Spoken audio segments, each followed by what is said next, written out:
Tout le monde le pensait orphelin, mais il est en fait le plus puissant des archidémons et épouse une belle elfe blanche. L'histoire commence avec un chevalier qui coince une femme dans les bois et l'agresse avec un couteau. La jeune femme hurle à l'aide avant d'essayer de le repousser d'une gifle, mais à son choc et son horreur absolue, au moment où sa main touche son visage, toute la peau de sa tête se détache, révélant une couche de chair rouge et horrible en dessous. Le chevalier révèle qu'il est un sorcier qui veut découper et utiliser son joli visage pour accomplir l'un de ses sorts. Au moment où il s'apprête à la poignarder, quelqu'un l'approche par derrière et le saisit par la tête. Le sorcier demande, choqué, qui c'est, mais l'homme aux cheveux bruns nommé Zakin lui retourne la même question.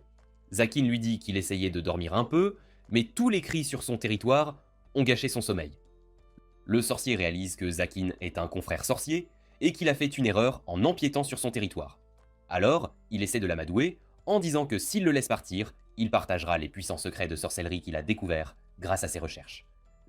Zakin répond froidement qu'il n'a pas besoin d'apprendre une magie qui exige de blesser les gens, et il lui écrase la tête entre ses mains, projetant du sang sur la jeune femme, qui s'évanouit simplement sous le choc. Zakin réalise immédiatement qu'il est peut-être allé trop loin, et qu'il lui a sans aucun doute causé un traumatisme.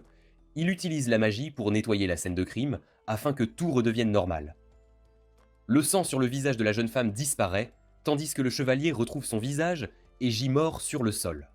Après cela, il remarque que la femme porte une croix et réalise qu'elle vient de l'église, ce qui est une mauvaise nouvelle car les fidèles sont les ennemis jurés des sorciers. Et malgré l'avoir sauvée, il pourrait être blâmé pour l'attaque. Malgré tout, Zakin décide que cela lui est égal et achève le travail en la transloquant vers un autre village, espérant que la jeune femme pensera que tout cela n'était qu'un rêve à son réveil. Il essaye de terminer son cercle de lancement, mais quelque chose interfère avec sa magie, la faisant échouer. Il se retourne immédiatement pour trouver un autre sorcier très puissant, nommé Barbe, apparaître devant lui. Barbe observe la scène étrange et lui demande ce qui s'est passé. Zakin explique qu'il était juste en train de donner une leçon à un importun qui s'était aventuré sur son territoire. Barbe n'est pas d'accord avec lui sur le fait d'appeler l'autre sorcier un importun, car le seul but des sorciers est de rechercher le pouvoir, et les autres ne sont que du carburant à utiliser pour devenir plus fort. Zakin reste silencieux à cette déclaration, quand Barbe sent que la femme au sol dégage beaucoup de mana et qu'ils devraient l'utiliser dans leur magie. Mais Zakin refuse, affirmant qu'il n'est pas intéressé par la magie sacrificielle, et il crée à nouveau un portail magique pour transloquer la jeune femme vers un village voisin. Il essaie de retourner dans ses appartements pour faire sa sieste tant attendue, mais Barbe insiste en disant qu'il est venu voir Zakin pour une bonne raison. Il révèle que l'un des 13 archidémons est mort, ce qui suffit à capter l'attention de Zakin. Les archidémons sont le summum de la sorcellerie, et ceux qui ont gagné ce titre possèdent un mana accru et le pouvoir de commander les sorciers de rang inférieur. Barbe explique que le plus puissant archidémon nommé Marco, qui a vécu 1000 ans, est mort, et qu'il y aura une énorme vente aux enchères pour ses possessions sur son territoire. Cela convainc Zakin d'y aller, mais il est furieux que Barbe l'accompagne, car il sait que Barbe ne l'a invité que pour profiter de lui et utiliser son argent pour acheter des choses. Ils atteignent le territoire des archidémons, une ville animée nommée Kinoids. Elle déborde déjà de gens venus pour la vente aux enchères, vendant et achetant des marchandises, tandis qu'un groupe d'esclaves est assis dans une ruelle sombre, attendant leur futur maître. Zakin remarque la sécurité renforcée, et Barbe explique que dernièrement, certains sorciers ont enlevé beaucoup de jeunes femmes, possédant d'énormes quantités de mana pour les utiliser dans leur sorcellerie, ce qui a provoqué une panique générale. Zakin se demande pourquoi quelqu'un voudrait faire quelque chose d'aussi risqué et chercher querelle à l'église, soupçonnant qu'ils doivent prévoir d'invoquer quelque chose d'énorme, comme un démon. Les deux entrent dans la salle des ventes et prennent place, tandis que le modérateur tente de vendre les articles à l'audience excitée. Barbe souligne qu'ils sont au milieu d'une foule de célébrités, incluant certains des sorciers les plus puissants, considérés comme candidats pour le siège de feu, l'archidémon Marco. Zakin demande comment les successeurs sont choisis, ce à quoi Barbe répond que les 12 archidémons restants débattront et décideront qui est le sorcier le plus digne de recevoir le trône. Finalement, le modérateur enflamme la foule pour le dernier article de la vente aux enchères, qui se révèle être une elfe de pure race, une espèce rare d'êtres magiques, plus proche des dieux et des esprits de la nature que des humains. Au moment où Zakin pose les yeux sur elle, il est submergé par sa beauté et son cœur s'emballe. Le modérateur lance l'enchère à 10 000 dollars et Zakin propose immédiatement 1000 de dollars, ce qui surprend tout le monde, y compris Barbe, qui lui dit que c'est trop d'argent, même pour une elfe, et lui demande quelle sorcellerie folle il compte utiliser avec elle. Zakin se contente d'un sourire si troublant qu'il met même Barbe mal à l'aise. Il saute immédiatement pour regarder l'elfe de près et remarque une chaîne autour de son cou. Le modérateur lui dit qu'elle doit être là pour l'empêcher de s'échapper, mais personne n'a réussi à briser ce collier. Plus tard cette nuit-là, au fond de la forêt où se trouve le château de Zakin, il décide d'essayer d'engager la conversation. Mais ses années d'incel l'ont rendu incapable d'apprendre à parler aux femmes. C'est une réalité. Avant qu'il ne puisse dire quoi que ce soit, heureusement, l'elfe prend la parole et lui demande la permission de poser une question. Il est immédiatement frappé par la douceur de sa voix, et il essaie de rester calme, mais semble plutôt agacé quand il lui dit de poser sa question. Elle se présente comme Nephi, et avec des yeux tristes, lui demande comment elle va mourir. Zakin est choqué par sa grave incompréhension, et il lui dit immédiatement qu'il ne va pas la tuer, ce qui la fait croire qu'elle aura un sort pire que la mort après avoir vu les instruments de torture dans la pièce. Zakin est embarrassé car il ne s'est jamais débarrassé des affaires de l'ancien propriétaire, étant trop paresseux pour le faire. Il donne l'excuse qu'elles ne sont là que pour la décoration, et insiste sur le fait que même s'il est un sorcier, il n'a aucun intérêt à la torturer ou à la tuer, quelle qu'en soit la raison. Il lui demande si elle a une famille, mais elle affirme être orpheline et aussi une enfant maudite, sans donner plus d'explications. Elle demande ensuite si ce n'est pas pour la sacrifier ou la torturer, pourquoi il l'a achetée, et parce qu'il ne peut pas encore ouvertement la courtiser. Il lui dit qu'elle n'a pas besoin de savoir ça. Il s'approche d'elle et lui dit qu'il devrait chercher une pièce où elle pourrait rester, pour son confort. Elle interprète cela comme s'il lui disait qu'elle choisirait l'endroit où elle mourrait, ce qui lui fait réaliser que cette jeune femme a probablement été réduite en esclavage très jeune et qu'on lui a dit toute sa vie qu'elle serait vendue à un sorcier qui la sacrifierait, faisant de cela la seule chose qu'elle croit. Cela lui rappelle sa propre enfance difficile quand il était orphelin et devait voler et se battre pour manger, ce qui le rend plus compatissant envers elle. Il lui dit qu'il la veut vivante parce qu'il a besoin d'elle, ce qui la surprend, car personne ne lui a jamais dit qu'on avait besoin d'elle. Il commence alors à la faire monter et lui demande si elle a le vertige. Elle lui dit qu'elle le laissera la pendre comme il veut, mais Zakin, stupéfait, lui crie de se taire à propos de la torture. C'est absurde. Elle s'excuse pour sa vieille habitude et glisse soudainement, mais il la rattrape par le bras et la traîne à l'étage. Finalement, il ouvre une pièce au sommet de la tour et affirme qu'elle pourrait l'avoir, seulement pour être horrifiée en voyant une guillotine et un tas de crânes à l'intérieur. Elle est confuse par ces signaux contradictoires et offre à nouveau sa tête, mais il crée rapidement une petite décharge d'énergie et détruit complètement tout ce qui se trouve dans la pièce, la laissant vide. Ils entrent tous les deux, et Nephi, pour une fois, semble intéressée alors qu'elle se rend sur le balcon pour regarder la lune. Zakin est soulagé de voir de l'émotion sur son visage, mais déçu de ne pas pouvoir utiliser la sorcellerie pour lui offrir la lune. Soudain, Nephi demande si elle pourrait rester dans cette pièce, et Zakin accepte joyeusement, marquant le début de leur amitié. Nephi n'a pas pu dormir dans sa chambre car elle était si inhospitalière, alors elle a dormi près du trône de Zakin, tandis que lui était incapable de dormir à cause de sa nervosité, n'ayant jamais été aussi proche d'une fille auparavant. Au lever du soleil, il décide de prendre son petit déjeuner, tandis que Nephi se réveille enfin et plie la cape de Zakin, qu'elle a utilisée comme couverture. Zakin revient bientôt avec le petit déjeuner, tandis que Nephi le salue immédiatement d'un joyeux « Bonjour ».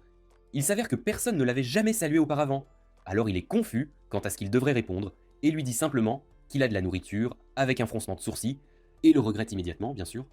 Ils appartiennent tous deux à la gangue du sol, et commencent à manger goulûment, tandis que Zakin réfléchit à la raison pour laquelle il est un si grand échec. Nephi remarque qu'il mange la même chose qu'elle, ce qui la trouble, et elle lui pose la question.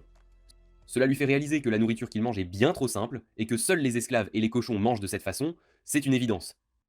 Il réalise qu'il sera toujours une déception, et recommence à manger le morceau de viande séchée, quand il se souvient soudain que c'est la seule nourriture qu'il ait jamais connue dans sa vie, car quand il était un jeune orphelin, c'était tout ce qu'il pouvait se permettre, et peut-être un morceau de pain moisi, c'est tout. Il se demande quel genre de nourriture les gens normaux pourraient mordre à manger, quand soudain Nephi prend la parole et demande la permission de lui préparer à manger. Cela le prend par surprise, car il n'avait jamais imaginé pouvoir avoir une waifu d'animé qui lui cuisinerait des plats. C'est incroyable. Il enfile immédiatement sa cape et dit à Nephi qu'ils vont en ville pour faire des courses. Ils appellent bientôt un Uber, mais il réalise soudain qu'il n'a plus d'argent, et ayant dépensé chaque centime pour acheter Nephi, c'est la vérité. Il agite immédiatement comme une mère obsédée par la santé et dit à Nephi qu'ils vont marcher. Il commence à réfléchir à des moyens d'obtenir de l'argent et se demande s'il ne devrait pas simplement menacer le chauffeur de taxi quand soudain il entend un grand tumulte et se retourne pour voir un groupe de voleurs dévaliser le chauffeur d'Uber sous la menace d'un couteau. Ils commencent à capturer les passagers pour les vendre comme esclaves. C'est terrible. Quand Zakin remarque que cela semble déclencher le traumatisme de Nephi, car elle a probablement été réduite en esclavage de cette manière, il décide de montrer à Nephi à quel point les voleurs sont ridicules et utilise son sort magique pour envoyer un éclair comme avertissement, ce qui effraie à mort les voyous qui décident immédiatement de se jeter sur lui. Un gros balourd essaie de l'attaquer avec sa hache, mais Zakin le domine en arrêtant son coup avec 2 doigts avant de briser sa hache en petits morceaux. Il fait ensuite semblant de frapper le voyou, mais lui donne une pichenette à la place, ce qui suffit à le projeter en arrière sur un autre voleur. Les voyous commencent à pleurer comme des enfants, comme n'importe quel autre tyran, et appellent à l'aide quand soudain un sorcier surgit de nulle part. C'est surprenant. Il s'avère que ces voyous avaient engagé le sorcier pour les aider, et l'idiot encapuchonné essaie immédiatement d'effrayer Zakin en produisant un cercle magique rempli de flammes ardentes, mais notre archidémon est complètement imperturbable, et balaye tout le mur de flammes sans aucun effort.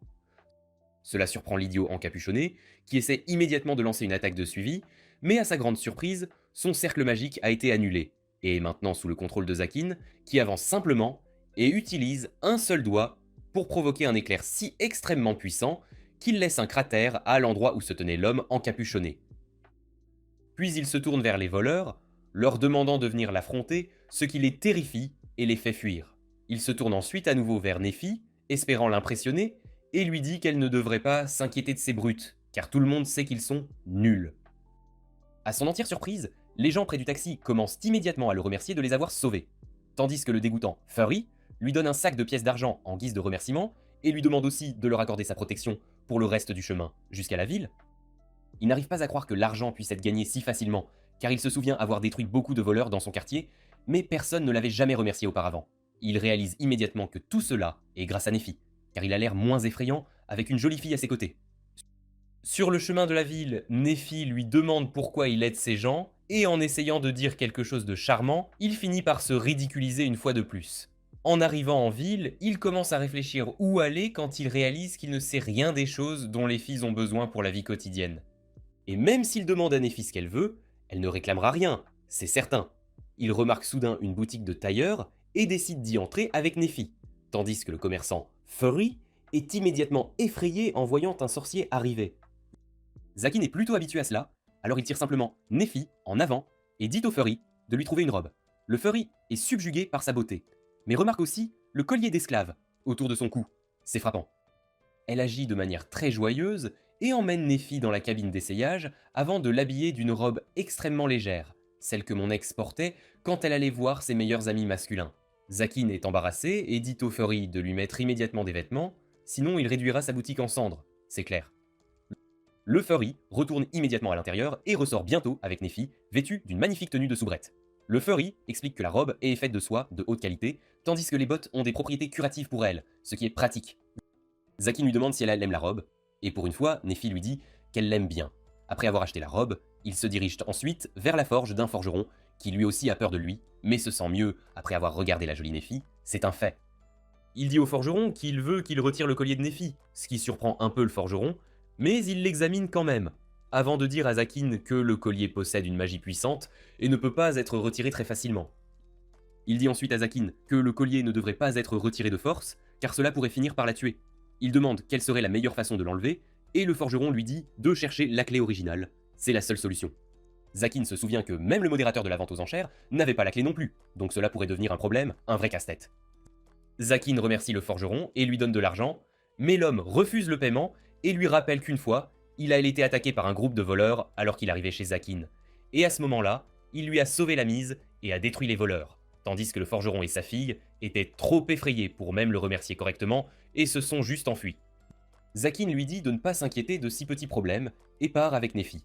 Au moment où ils ont tous les articles d'épicerie, il fait déjà soir, alors Zakin décide de manger dehors ce soir et emmène Nephi dans un restaurant voisin. C'est une bonne idée. Ils s'assoient tous les deux à table et la nourriture leur est apportée. Mais il remarque que Nephi semble très mal à l'aise. Elle révèle que de toute sa vie, elle n'a jamais mangé comme ça, tandis que Zakin pense à quel point ils se ressemblent en termes d'enfance, c'est frappant. Il la rassure et elle goûte la petite tomate qui la stupéfie complètement. Et pour remercier Zakin, elle le nourrit aussi avec sa propre cuillère, tandis que Zakin la nourrit à son tour, et ils commencent à agir comme des adolescents maladroits et épris, c'est mignon. Les autres clients se moquent d'eux, ce qui les rend mal à l'aise, et ils partent rapidement dans la nuit pour retourner au château. Le lendemain matin, Zakin se réveille, et trouve Nephi debout devant lui avec un sourire, lui demandant s'il aimerait prendre son petit déjeuner. C'est charmant. Zakin se lève, surpris mais heureux, demandant si Nephi a vraiment préparé à manger pour lui, et elle lui dit que oui, et que c'est dans la salle à manger. Il commence à avancer. Il est stupéfait au moment où il voit la salle à manger, car elle semble tout droit sortie d'un conte de fées, alors qu'elle ressemblait auparavant à un cimetière, mais Nephi l'a entièrement rénovée et nettoyée, c'est incroyable. Il marche vers la chaise, seulement pour voir un morceau de pain fraîchement cuit sur la table, ce qui le surprend, car il n'avait jamais acheté de pain. Mais Nephi répond qu'elle l'a fait frais pour lui. Il est vraiment excité de goûter sa nourriture et s'assied pendant qu'elle lui verse du thé, c'est un moment agréable. Il lui demande si elle a déjà mangé, mais elle secoue la tête, alors Zakin lui dit de le rejoindre à table, mais elle répond qu'elle n'a préparé de la nourriture que pour lui, car elle a oublié de faire quoi que ce soit pour elle-même, c'est dommage. Zakin lui dit de partager la moitié de sa nourriture, mais remarque qu'il n'y a qu'une seule chaise, alors il lui demande de s'asseoir sur ses genoux. Ils sont tous deux embarrassés, mais Nephi s'assied finalement sur ses genoux, et il la nourrit de ses propres mains, tandis qu'elle lui rend l'appareil en lui donnant de la soupe, et il lui dit qu'ils mangeront tous les repas ensemble à partir de maintenant, c'est une promesse. Quelques jours passent, et Zakin était occupé à lire des livres, perché sur les escaliers de sa bibliothèque, quand Nephi entre et lui demande ce qu'il étudie tout le temps, il lui dit que c'est la sorcellerie et les sorts magiques qu'il apprend, et il pointe du doigt des figures magiques sur un papier, c'est fascinant. Il demande si la sorcellerie elfique est différente, mais Nephi affirme avec un visage triste qu'elle ne peut pas utiliser la sorcellerie.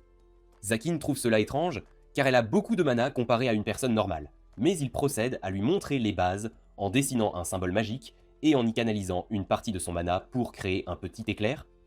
Il lui dit ensuite qu'on peut ajouter des éléments au cercle, comme le moment où la magie s'activera, la zone qu'elle couvrira, etc. Et plus il met de mana, plus le sort est puissant, c'est une règle. Il lui montre ensuite une fois de plus en mettant du mana dans le cercle, créant une explosion encore plus grande qu'auparavant, c'est impressionnant. Il lui dit que n'importe qui, avec du mana et la connaissance des cercles magiques, peut faire de la sorcellerie avec un peu de pratique, mais lui précise que seul le lanceur original peut utiliser son propre cercle magique, à moins que la différence de niveau ne soit très élevée, auquel cas la personne avec le niveau et la réserve de mana supérieure peut prendre le contrôle du cercle de la personne plus faible.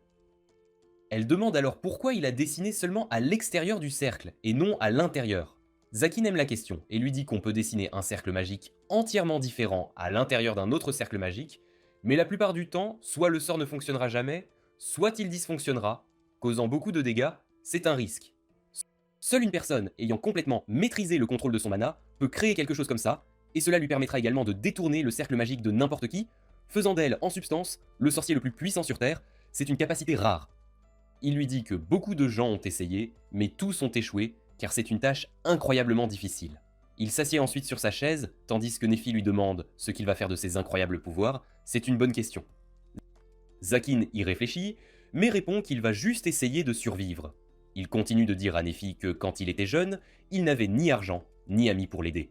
Il était vraiment seul dans ce monde, volait pour survivre, mais un jour, un sorcier l'a capturé et l'a enfermé dans son donjon pour être utilisé comme sacrifice. C'était terrible. Mais juste avant d'être sacrifié, Zakin a réussi à renverser la situation et a tué le sorcier à la place. Nephi lui dit tristement qu'elle n'a jamais pu être aussi forte, et juste au moment où Zakin allait la réconforter, il sent un intrus sur la propriété, ce qui gâche complètement son humeur, c'est dommage. Il dit à Nephi de rester à l'intérieur pour préparer le dîner pendant qu'il s'occupe des invités indésirables. Les intrus se sont avérés être des chevaliers de l'église, tandis que la dame Paladin utilise son épée sacrée pour trancher la barrière défensive de Zakin et entre, accompagné de ses subordonnés.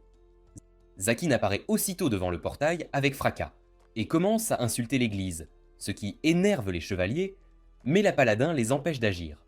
Zakin réalise que la Paladin ressemble à quelqu'un qu'il a déjà vu et il remarque qu'elle possède l'une des 12 épées sacrées, incroyablement puissantes et symbole du pouvoir de l'église.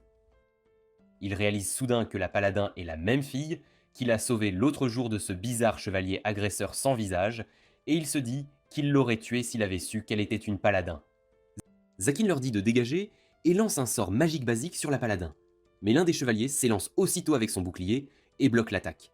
Zakin sait qu'il n'a pas utilisé toute sa puissance, mais il a quand même été impressionné par les chevaliers. Le gaz au bouclier aux cheveux noirs lui crie dessus pour les avoir attaqués, mais Zakin l'insulte en face, le mettant en colère. Il brandit une énorme hache sur lui, mais Zakin le frappe d'un coup de poing magique, brisant son armure et le projetant au loin. Il leur dit de quitter sa propriété immédiatement, mais le blondinet n'écoute pas, et tente de le frapper avec son épée. Zakin brise l'épée en deux avec ses doigts, puis donne une pichenette à l'homme sur la tête, l'assommant. Il pose ensuite son pied sur le visage du chevalier et dit à la paladin de rester à sa place, sinon il écrasera le visage de celui-ci. Elle pose son épée et demande pourquoi il essaie de les torturer au lieu de les tuer. Zakin répond que s'il les tue, l'église enverra quelqu'un d'autre, mais s'il les blesse, ils raconteront l'histoire à tout le monde et les gens commenceront à craindre ses pouvoirs. La paladin réalise que Zakin bluffe, car il ne veut tuer personne. Alors elle sort son épée et jure de le tuer. Zakin crée un cercle magique, mais elle s'élance et tranche le cercle en deux, surprenant Zakin par sa force. Elle continue de courir en attaquant, mais Zakin esquive calmement toutes ses attaques et lui dit qu'il ne se bat pas contre les femmes, et aussi parce qu'elle lui rappelle Néphi. Elle le traite de maléfique juste parce qu'il utilise la sorcellerie et jure de détruire tous les sorciers. Zakin, lui, dénonce en tête son hypocrisie et affirme qu'elle utilise ses pouvoirs pour tuer des sorciers sans se soucier de leur innocence ou non, ce qui fait d'elle la personne maléfique. La jeune fille s'énerve et s'élance à l'attaque, mais Zakin esquive et pose ses pieds sur l'épée. La paladin parvient à la libérer et la brandit vers Zakin, mais il réussit à l'arrêter avec sa magie et la saisit dans ses mains. La paladin, cependant, est très forte et projette simplement Zakin en l'air vers un arbre, lui blessant les mains. Elle s'élance alors immédiatement pour achever le travail, mais Zakin esquive le coup et saisit sa lame. À sa surprise, elle lui murmure qu'il doit faire semblant d'avoir été tué par elle, sinon l'église ne le laissera jamais vivre en paix et enverra une autre paladin plus forte pour le tuer. Zakin demande pourquoi il devrait croire une paladin, et elle répond qu'il n'a pas tué ses hommes, et qu'il lui a aussi sauvé la vie auparavant. Zakin réalise que si quelqu'un découvre cela, elle mourra d'une mort horrible aux mains de l'église. Il était en train de réfléchir à accepter l'offre quand soudain, Néphi est sorti en courant vers Zakin.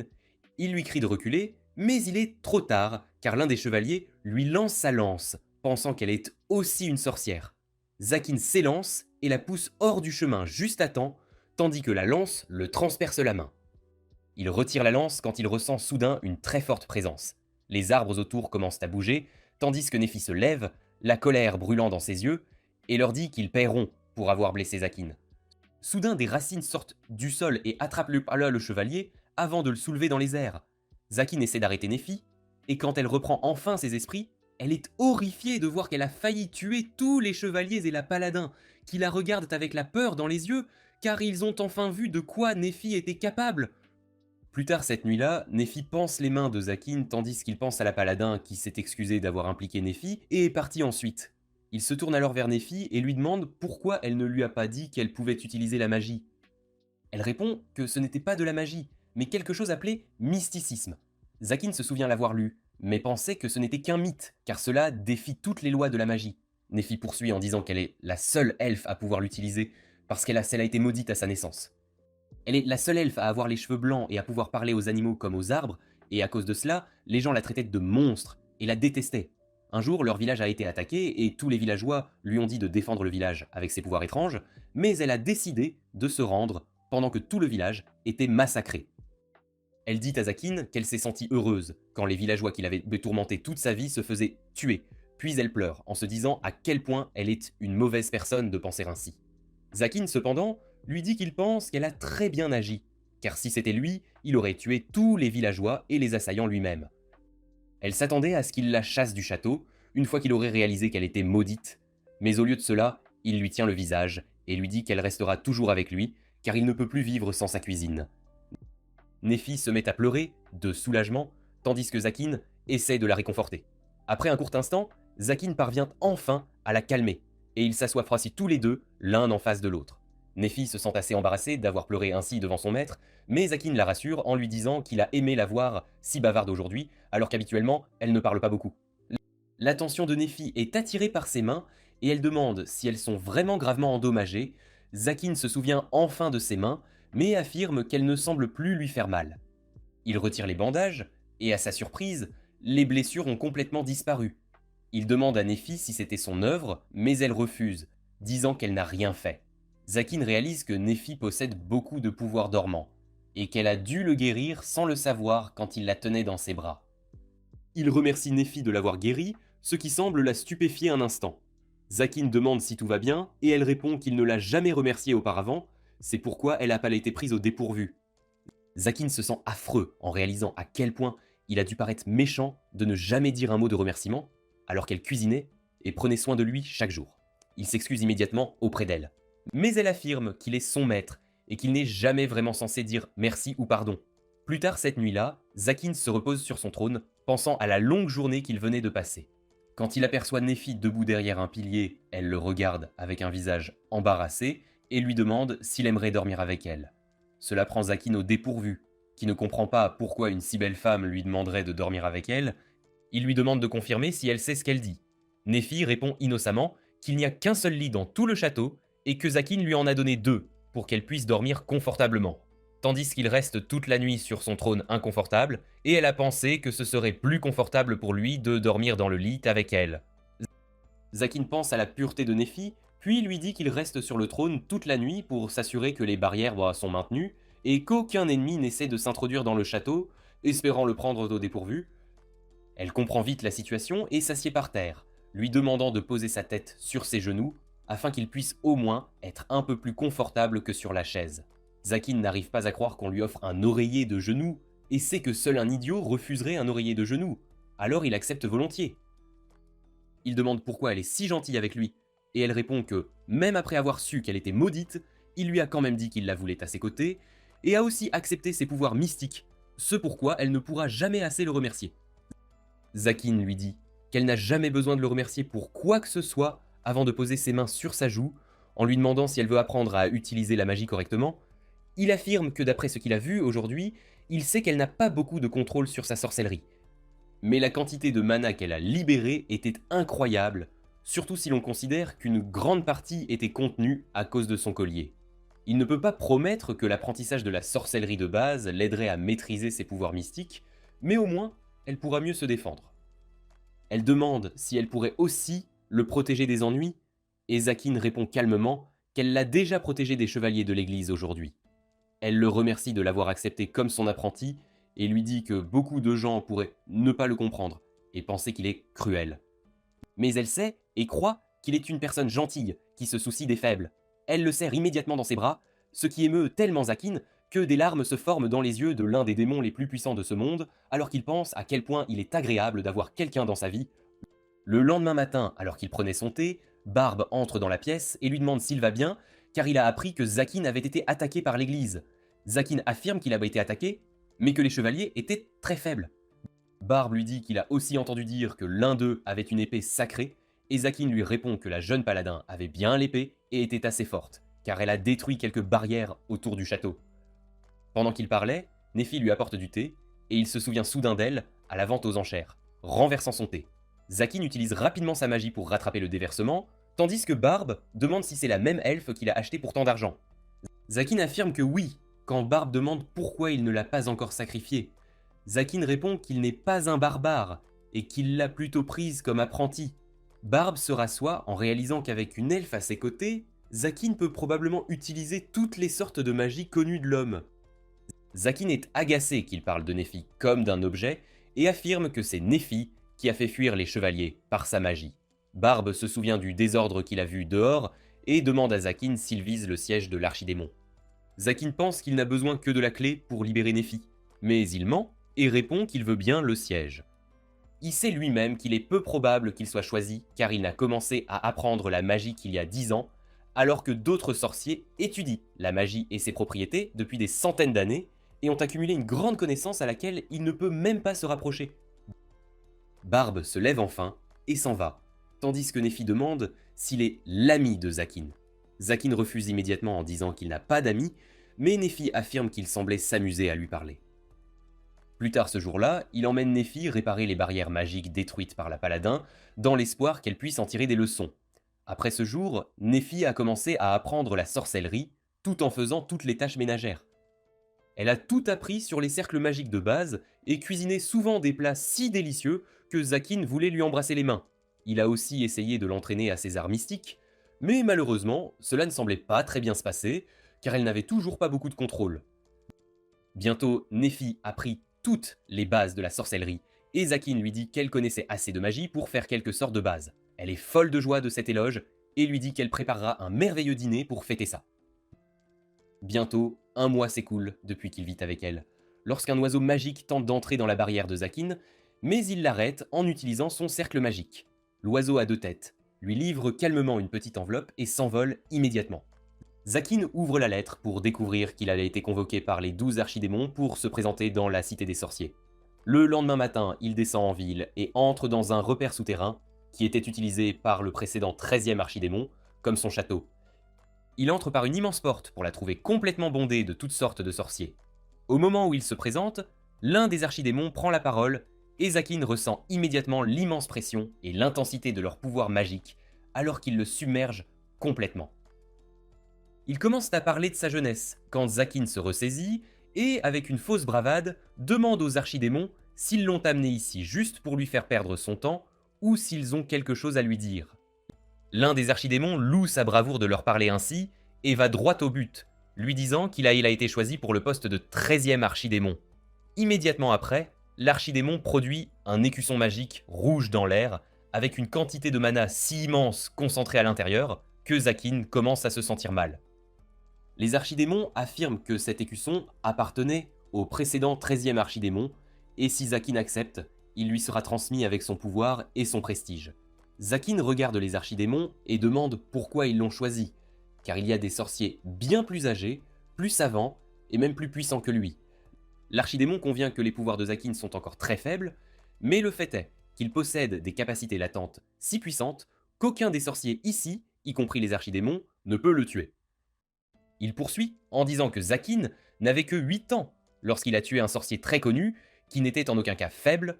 Même si Zakin était un enfant sans pouvoir magique, il a pu comprendre le flux de mana et la technique derrière la magie juste en l'observant une fois et a produit un sort encore plus puissant pour tuer le sorcier et gagner sa liberté. L'archidémon lui dit que sa sorcellerie est si unique et puissante qu'il peut maîtriser n'importe quel sorcier du monde et personne ne pourrait rien y faire. Il peut leur prendre tout ce qu'il veut et personne ne pourrait résister à ses pouvoirs.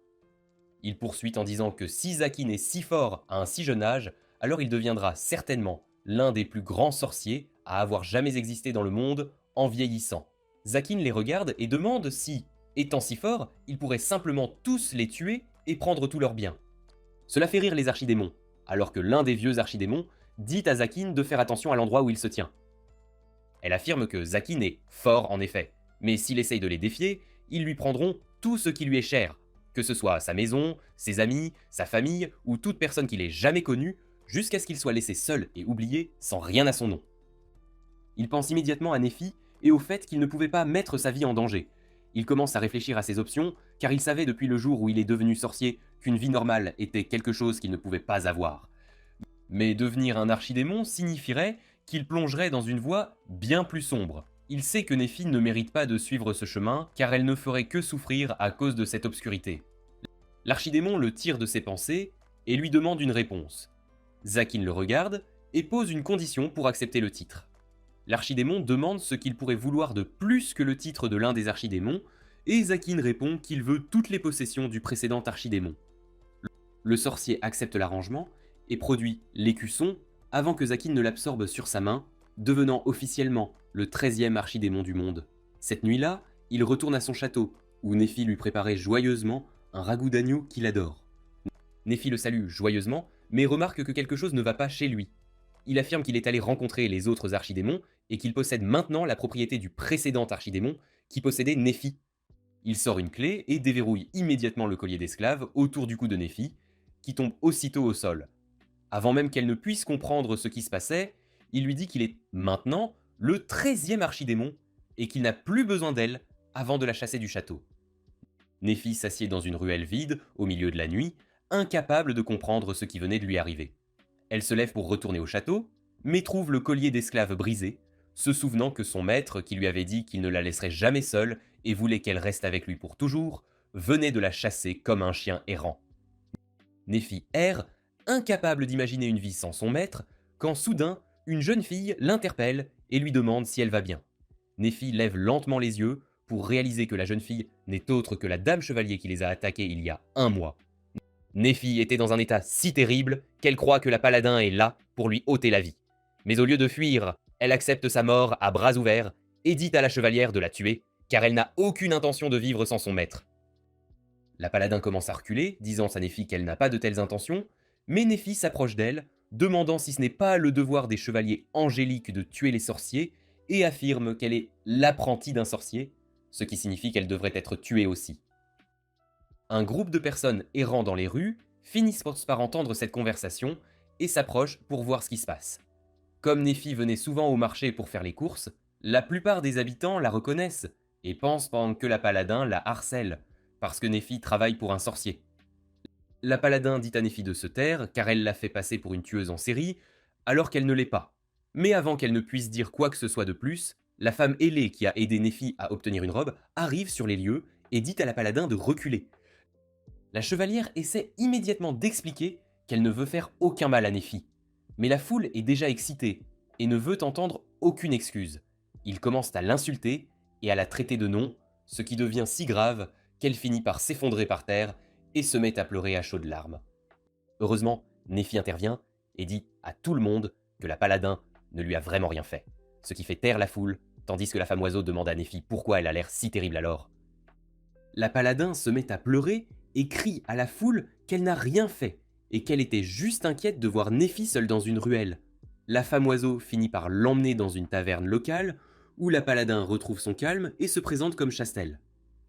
La femme oiseau se nomme Manuela et demande si elle n'a vraiment rien fait à Néphi, car elle semble la reconnaître. Néphi arrête Manuela et lui dit que même s'il se battait, Chastel n'a jamais essayé de lui faire du mal, et c'est l'un de ses subordonnés qui a attaqué. Chastel pense à la façon dont le gars que Néphi a attaqué avec sa magie mystique a eu un tel SSPT qu'il ne peut même plus regarder une petite plante maintenant, craignant qu'elle ne le mange. Le cuisinier de la taverne apporte de la nourriture à Néphi, mais elle affirme qu'elle n'a pas d'argent pour cela. Manuela lui dit de manger, car elle s'en occupera, mais dit à Chastel qu'elle devra s'occuper de sa propre nourriture. Néphi goûte la nourriture, et cela lui rappelle le ragoût d'agneau qu'elle a préparé pour Zakin avec tant d'amour, et des larmes lui montent immédiatement aux yeux. Elle éclate en sanglots, Chastel lui demande, l'air inquiet, si elle a fait quelque chose. Néphi lui dit que Zakin l'a mise à la porte, et fond en larmes, Chastel et Manuela se précipitant pour la consoler. Manuela réussit à la calmer, et après avoir mangé, Néphi leur raconte tout. Chastel lui dit qu'elle le croyait plutôt honnête, mais qu'il semble n'avoir fait que se servir d'elle, de Néphi, pour son propre profit. Néphi, cependant, défend Zakin, affirmant qu'il n'est pas du tout ce genre de personne.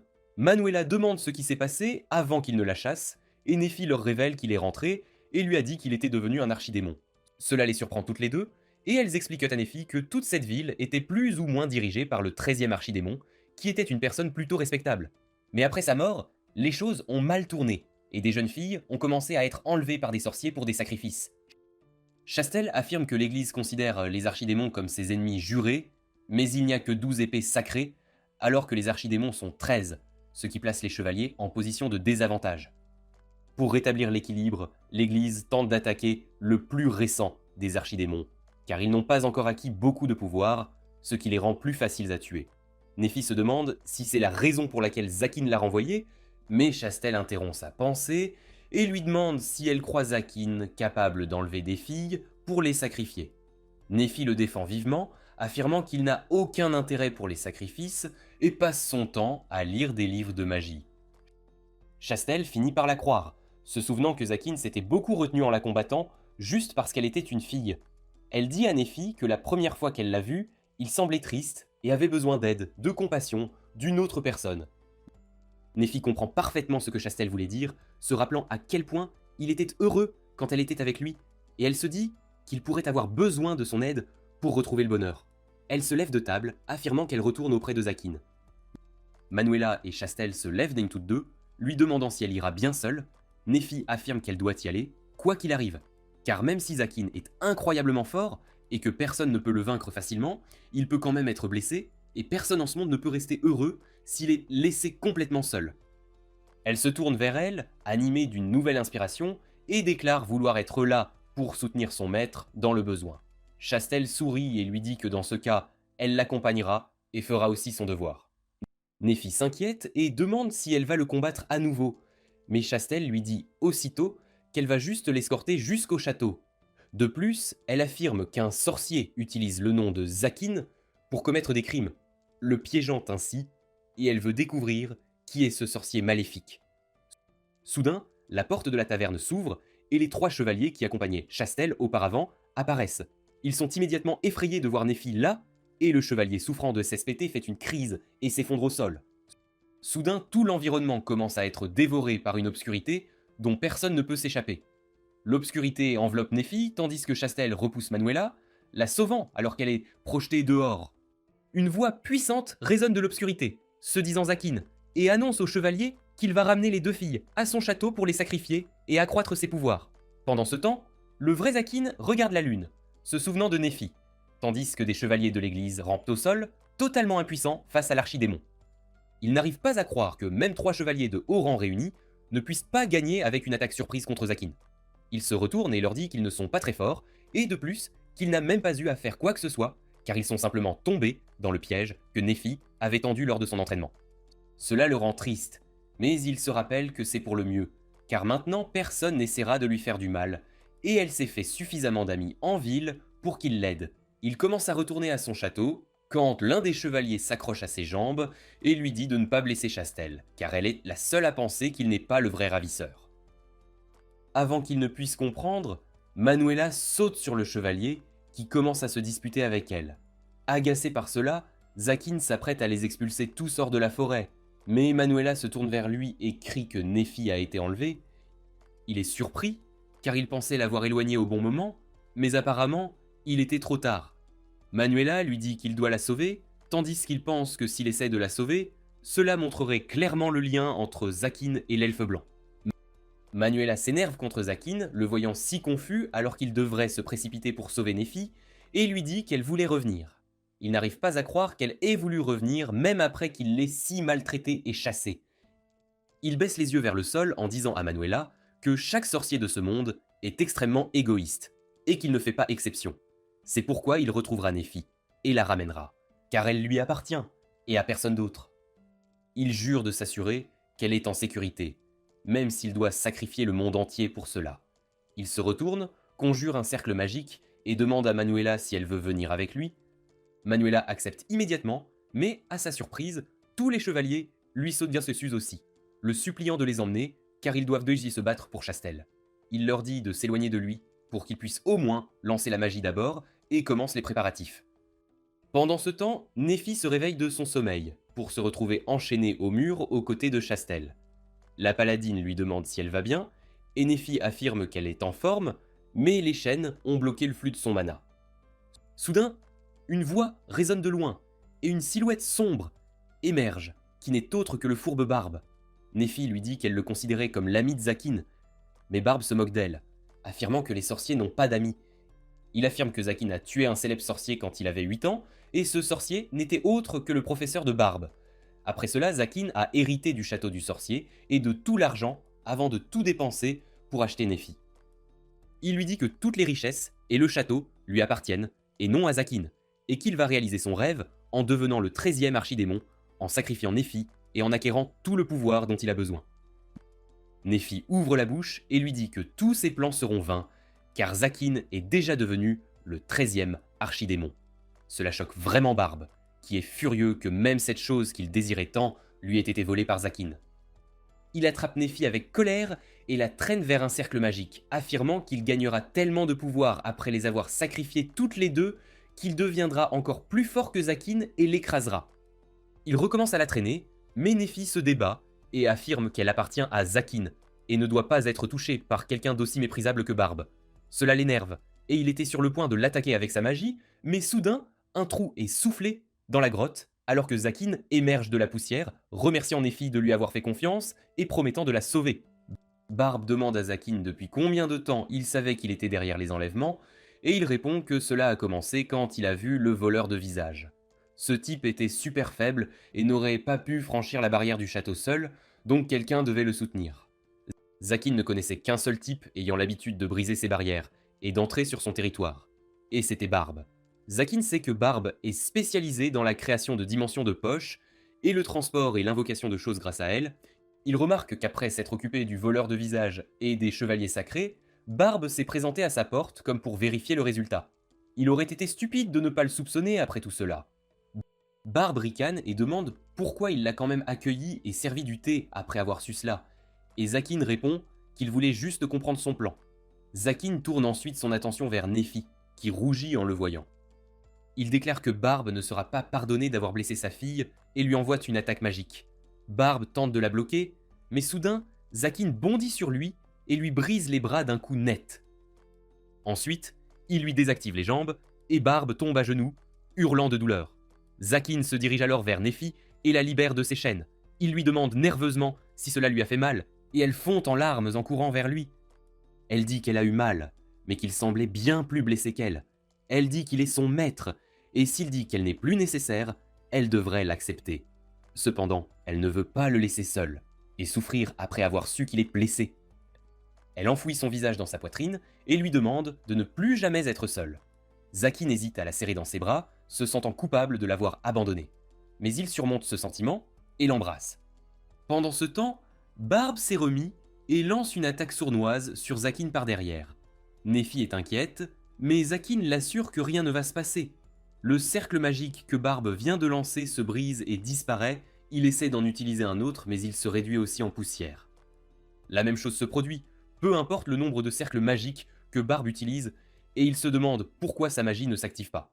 Nephi est également confuse et demande à Zakin ce qui se passe, et il lui rappelle la sorcellerie ultime dont il lui a parlé un jour. La sorcellerie ultime, qui vise à perturber le cercle magique d'un ennemi en y insérant un autre cercle magique, est en fait possible pour Zakin. Il montre à Nephi l'astuce qu'il utilise, créer des cercles magiques identiques à ceux de Barbe et les superposer pour qu'ils s'annulent naturellement. Barbe panique et se demande si c'est l'héritage du premier sorcier qui l'a tué, mais Zakin lui dit que si le vieux sorcier avait pu l'utiliser, il ne serait jamais mort. Il raconte comment il avait 8 ans quand l'homme l'a enlevé, et il a mémorisé le cercle magique qu'il avait utilisé à ce moment-là. Zakin affirme que, dans une tentative désespérée de sauver sa vie, il a dessiné ce cercle sur sa paume avec son sang, incertain que cela fonctionnerait. Cependant, lorsque le sorcier maléfique l'a attrapé, alors qu'il tentait de s'échapper, et a utilisé le sort de foudre sur lui, Zakin l'a utilisé contre lui, instinctivement. À cause de cela, le cercle magique du sorcier maléfique a été annulé, et il a été électrocuté par l'attaque de Zakin. Barbe déclare que ce n'était qu'un coup de chance, et il crée des dizaines de cercles magiques à la fois, mais Zakin les annule tous en quelques secondes. Barbe a perdu tout espoir maintenant, car certains des cercles magiques qu'il venait d'utiliser étaient tout nouveaux, et Zakin ne les avait jamais vus auparavant. Il lui demande comment il a pu tout annuler si facilement. Zakin dit à Barbe qu'il est un sorcier minable de 3e ordre, si c'est le mieux qu'il puisse faire, car même un amateur pourrait gérer sa magie avec le bon timing. Il révèle comment il s'est entièrement concentré sur la recherche magique après être devenu sorcier, et a complètement coupé toute communication avec le monde extérieur. Même ses amis de la rue ne sont pas venus le chercher, mais Barbe, lui, l'a fait. Il venait le voir à chaque occasion qu'il trouvait, et même quand Zakin lui disait de quitter sa propriété, il n'écoutait pas. Ils se sont même battus, mais avec le temps, Zakin a décidé de l'accepter comme une nuisance inévitable, et ils ont commencé à bien s'entendre. Barbe dit qu'il aurait pu le tuer à tout moment, mais il était curieux de voir ce qu'un gamin comme lui pouvait accomplir.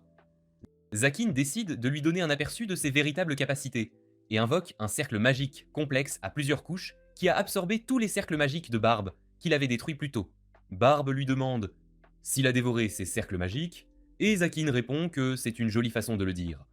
Il dit à Barbe qu'il était vraiment digne d'être un candidat seigneur démon. Cela rappelle à Zakin que lorsqu'il a été fait 13e seigneur démon, il a reçu un nouveau titre, le tueur de sorciers. Au moment où Zakin révèle son titre à Barbe, il utilise le pouvoir magique stocké dans son cercle magique complexe et le projette vers lui. Barbe reçoit un coup direct et s'effondre, se tordant de douleur. Il réalise que même s'il était un archidémon, il ne pourrait pas arrêter un coup de poing de Zakin, encore moins le vaincre. Zakin marche vers lui et Barbe le supplie de lui accorder sa miséricorde, acceptant sa défaite. Il jure de lui donner tout son savoir et de ne plus jamais se montrer devant lui, et Zakin s'arrête soudainement. Barbe essaie de rappeler à Zakin le bon vieux temps et leur amitié passée, mais il n'a pas l'intention de se laisser berner par ses belles paroles. Il frappe Barbe d'un autre coup de poing dévastateur, faisant trembler toute la grotte. Cependant, quand la poussière retombe, il s'avère qu'il a juste frappé le sol à côté de lui, histoire de lui faire une peur bleue. Zakin rit et dit à Barbe qu'il n'a pas besoin de paniquer car il ne veut pas le tuer. La raison est simple.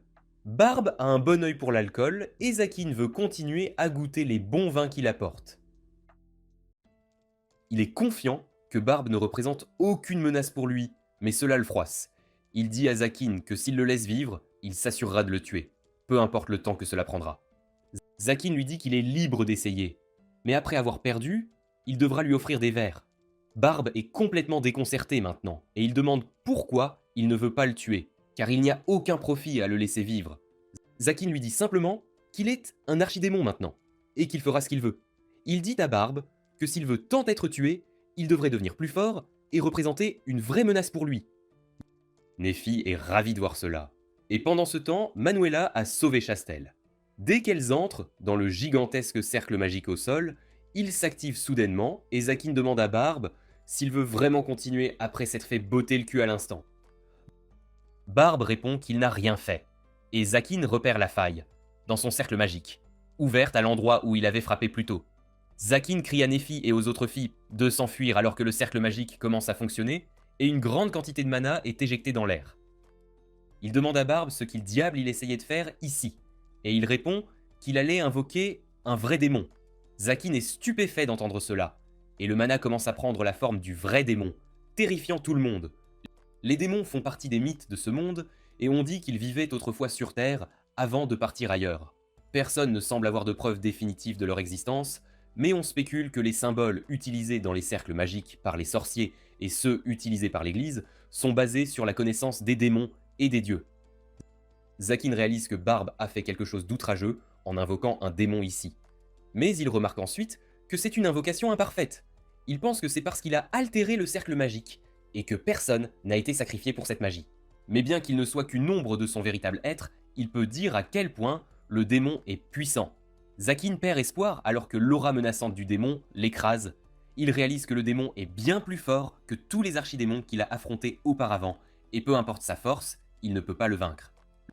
Le démon transforme ses tentacules en une main et s'approche de Zakin, qui se demande si c'est ainsi qu'il va mourir. Cependant, au lieu de l'attaquer, le démon s'agenouille simplement devant lui et s'adresse à lui comme à son roi. Zakin réalise que le démon ne réagit pas à lui, mais au symbole de l'archidémon sur sa main. Il se demande quel genre de pouvoir incroyable est tombé entre ses mains, mais décide d'en faire bon usage. Il ordonne au démon de retourner d'où il vient, car ce monde n'est pas fait pour lui. Le démon le fixe silencieusement, puis commence à reculer dans le cercle magique, faisant trembler le sol en partant. Une fois qu'il est enfin parti, Zakin tombe à genoux et le cercle magique d'invocation disparaît.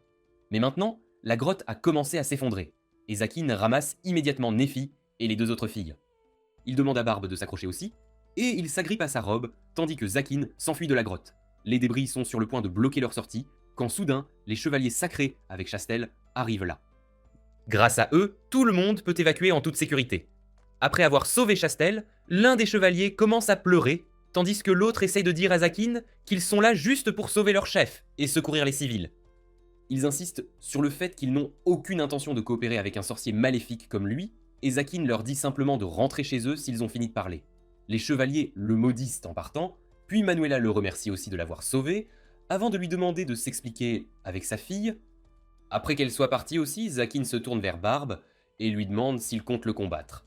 Barbe n'a plus la force ni le courage de l'affronter après l'avoir vu maîtriser le démon plus tôt. Alors il s'éloigne et disparaît dans une brume noire. Sur ce, Zakin et Nephi sont enfin seuls, et ils sont gênés dès qu'ils le réalisent. Elle prend la parole la première et dit à Zakin qu'elle aimerait rester à ses côtés. Il réalise qu'elle a grandi, mentalement et émotionnellement. Mais il y a des choses qu'il veut changer maintenant. Zakin s'agenouille devant Nephi pour lui avouer ses sentiments et lui promettre qu'il ne la blessera plus jamais. Il lui dit qu'elle n'a plus besoin de l'appeler maître, car elle n'est plus son esclave ni son apprenti maintenant. Il déclare qu'il veut quelque chose de plus pour eux, puis rougit, incapable de prononcer un seul mot. Zakin ne peut se résoudre à dire à Nephi qu'il l'aime, alors il se lève et la serre fort, lui disant qu'elle lui appartient. Il lui dit qu'elle sera toujours sienne, même après la mort. Tous deux rougissent un instant, mais Zakin tombe ensuite à genoux, se demandant pourquoi il n'a pas pu simplement lui dire qu'il l'aimait.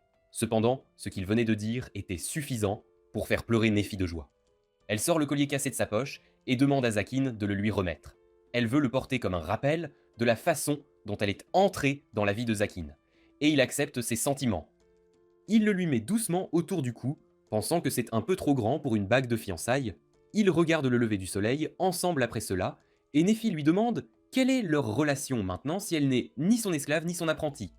Il reste silencieux en entendant cela et rougit, espérant que quelqu'un lui apportera une réponse. Peu après, la nouvelle du nouvel archidémon se répand dans toute la région. Les gens parlent de Zakin, disant qu'il a l'air effrayant, mais qu'il est en fait une personne respectable. Deux autres sorciers, qui étaient des candidats archidémons éminents, entendent aussi cela. Mais ils ne semblent pas s'en soucier qu'un sorcier bien plus jeune qu'eux ait atteint une position qu'ils convoitaient. Cependant, certaines personnes ne sont pas très contentes que Zakin devienne le nouvel archidémon. Parmi eux se trouve l'évêque qui commande Chastel. Elle lui dit qu'elle veut se retirer de la mission de traque de Zakin et témoigne même qu'il était piégé concernant les enlèvements. Le cardinal prend ses paroles très au sérieux et la dépouille immédiatement de son titre de chevalier angélique. Chastel réalise que l'Église a atteint un nouveau plus bas, car elle se soucie plus de la censurer que de s'occuper des vrais problèmes. Ses subordonnés essaient de convaincre le cardinal qu'il fait une erreur, mais elle leur demande de se taire. Après avoir vu Zakin se tenir ferme dans ce qu'il croit, elle veut devenir comme lui et affronte le cardinal avec détermination. Chastel remet son épée sacrée au cardinal alors qu'elle démissionne de sa position de chevalier angélique. Elle se souvient d'avoir été une adolescente délirante, pensant que l'épée sacrée lui donnerait le pouvoir de sauver le monde. Mais finalement, elle est devenue une servante obéissante de l'Église qui ne pouvait rien faire par sa propre volonté. Elle semble triste, donc le cardinal lui dit de ne pas être découragée. Il l'assure qu'un jour, il reprendra sa décision et elle sera réinstaurée comme chevalier angélique. Chastel ne comprend pas son sens, et le prêtre ancien lui dit que les épées sacrées choisissent leur porteur. Donc elle n'est pas quelqu'un qu'ils peuvent simplement jeter. Il pose sa main sur l'épaule de Chastille, promettant qu'il fera de son mieux pour résoudre ce problème. Cependant, le cardinal ne peut offrir plus que des protections politiques pour le moment. Il dit à Chastille que le plus puissant utilisateur d'épées sacrées nommé Raphaël se dirige vers eux et elle panique en entendant son nom. Elle connaît Raphaël comme étant le plus fort et le plus cruel des chevaliers angéliques, et elle est certaine qu'il vient ici pour éliminer la traîtresse de l'Église. De l'autre côté, Zakin est occupé à lire des livres dans sa bibliothèque pour en savoir plus sur le sceau de l'archidémon sur sa main. Il décide de prendre une pause car il ne trouve rien. Et puis soudainement, Néphi entre dans la pièce. Elle marche aussi silencieusement que possible et Zakin la laisse essayer de le surprendre. Cependant, lorsqu'elle essaie de fermer ses yeux, elle réalise que c'est impossible car il est debout sur une lettre. Néphi rougit en réalisant qu'elle a échoué et elle n'a aucune raison particulière pour laquelle elle voulait surprendre Zakin. Zakin la trouve trop mignonne, mais comme toujours, il ne peut pas exprimer ses sentiments, donc il lui demande simplement si elle veut quelque chose et elle lui dit que le déjeuner est prêt. Elle a préparé un repas complet pour lui et Zakin est ébahi en la voyant. Ils s'assoient tous les deux pour manger et le premier morceau de nourriture les transporte dans le Wonderland. Après cela, il goûte la crème qu'elle a faite et il est impressionné par son goût également. Quand il remarque soudainement que la barrière autour de son château se brise, Zakin tente d'attaquer l'intrus à distance, mais celui-ci se protège lui-même avec une barrière. Le intrus est un être humanoïde lézardien étrange qui utilise un sort magique puissant pour briser la porte du château. Il se dépêche de se rendre dans la salle à manger, et même Zakin est légèrement impressionné qu'il ait réussi à passer toutes les embûches qu'il avait disposées sur son chemin. L'homme armé lézardien est un puissant magicien nommé Vaelfer, l'apparition, que Zakin a vu le jour où il a acheté Naipi aux enchères. Vaelfur veut le tuer et prendre sa place d'archidémon, mais Zakin lui dit froidement de patienter car il profite de son déjeuner. Vaelfur est surpris pendant un moment, mais ensuite il libère son bras écailleux, déchirant ainsi son armure dans le processus. Il attaque Zakin, qui bloque son coup sans effort, et lorsque le lézard ouvre son visage pour lancer une onde magique, il l'éteint simplement d'un coup de poing. La casquette lézardienne tombe, et Néphi va vérifier Vaelfur. Zakin lui dit de laisser le salaud inconscient par terre, mais elle lui dit qu'il s'agit d'une fille. Zakin voit que le véritable magicien à l'intérieur de l'armure était juste un enfant, et il panique en réalisant qu'il l'a frappée inconsciente. Cependant, lorsque Néphi lui assure qu'il n'y a aucun danger pour la fille, il est soulagé. Il transporte Vaelfur sur son dos et la ramène dans leur chambre d'hôte. La fille ouvre rapidement les yeux, Et la première chose qu'elle fait est de frapper Zakin, qui bloque facilement son petit poing. Il lui dit de remercier Nephi avant de faire quoi que ce soit, car c'est elle qui l'a convaincu de ne pas la tuer. Valfur lui demande pourquoi il la laisse vivre alors qu'elle a essayé de le tuer, et Zakin dit simplement que c'est parce que Nephi voulait sauver sa vie. Il lui demande ensuite pourquoi elle l'a attaqué en premier lieu, et Vaelfur se débat en disant qu'elle voulait du pouvoir car elle est trop faible. Elle sait que Zakin est le nouveau daimon archidémon, et elle a également entendu parler de sa réputation de pouvoir annuler les sorts. Elle pense donc que si elle ne utilisait aucun sort, elle pourrait le battre. Zakin reconnaît que son plan était solide, car il ne pouvait pas contrer ses compétences raciales avec ses techniques. Grâce à sa forte jambe écailleuse et à la bave magique qu'elle tentait de lui envoyer, il a compris que Vaelfur était une dragonne. Il sait que les dragons peuvent vivre des milliers d'années et se demande pourquoi cette fille a eu besoin d'attaquer alors. Cependant, lorsque la dragonne frissonne nerveusement devant lui, il la rappelle à ses propres souvenirs. Il utilisait aussi bien aller après les cibles faciles pour voler de la nourriture, et souvent se faisait attraper et battre. C'est exactement ce qui s'est passé à Vaelfur maintenant. Zakin sait qu'il y a seulement une réponse correcte à ses actions dans ce cas. Il déclare que Vaelfur sera puni pour avoir tenté d'attaquer un archidémon, mais sa punition sera simplement de l'aider Nephi à faire les travaux ménagers pendant une semaine. Les deux Vaelfur et Nephi sont choqués d'entendre cela, mais Zakin veut simplement enseigner à la Dragon Girl quelques manières et décence, même si elle veut être une méchante.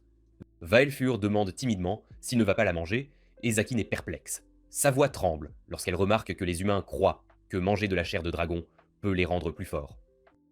Nephi est étonné d'entendre cela, et demande à Zakin si c'est vrai, et il dit qu'il existe de nombreuses légendes anciennes sur comment utiliser des parties de dragon peut grandement renforcer les humains. Il dit simplement à Vaelfur que manger une petite chose comme elle ne lui donnerait qu'un goût désagréable, et elle est sur le point de pleurer. Zakin est gêné parce que Vaelfur ne comprend pas qu'il est un tsundere. Il se souvient de son passé dans les rues, où les plus grands partageaient de la nourriture avec lui quand il le frappait pour voler.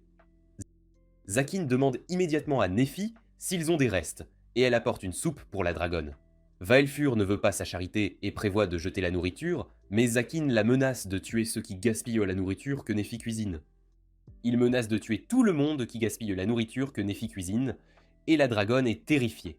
Elle prend finalement une gorgée de mauvais gré et aime immédiatement. Elle termine rapidement la soupe, et Zakin lui dit de commencer à aider Nephi après cela.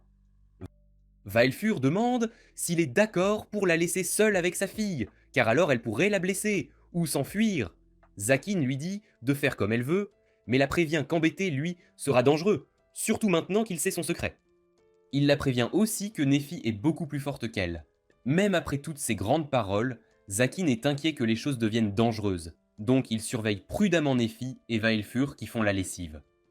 Elles semblent s'entendre bien, et Vaelfur remarque que si Zakin avait une bouche plus large, il serait considéré comme beau parmi les dragons.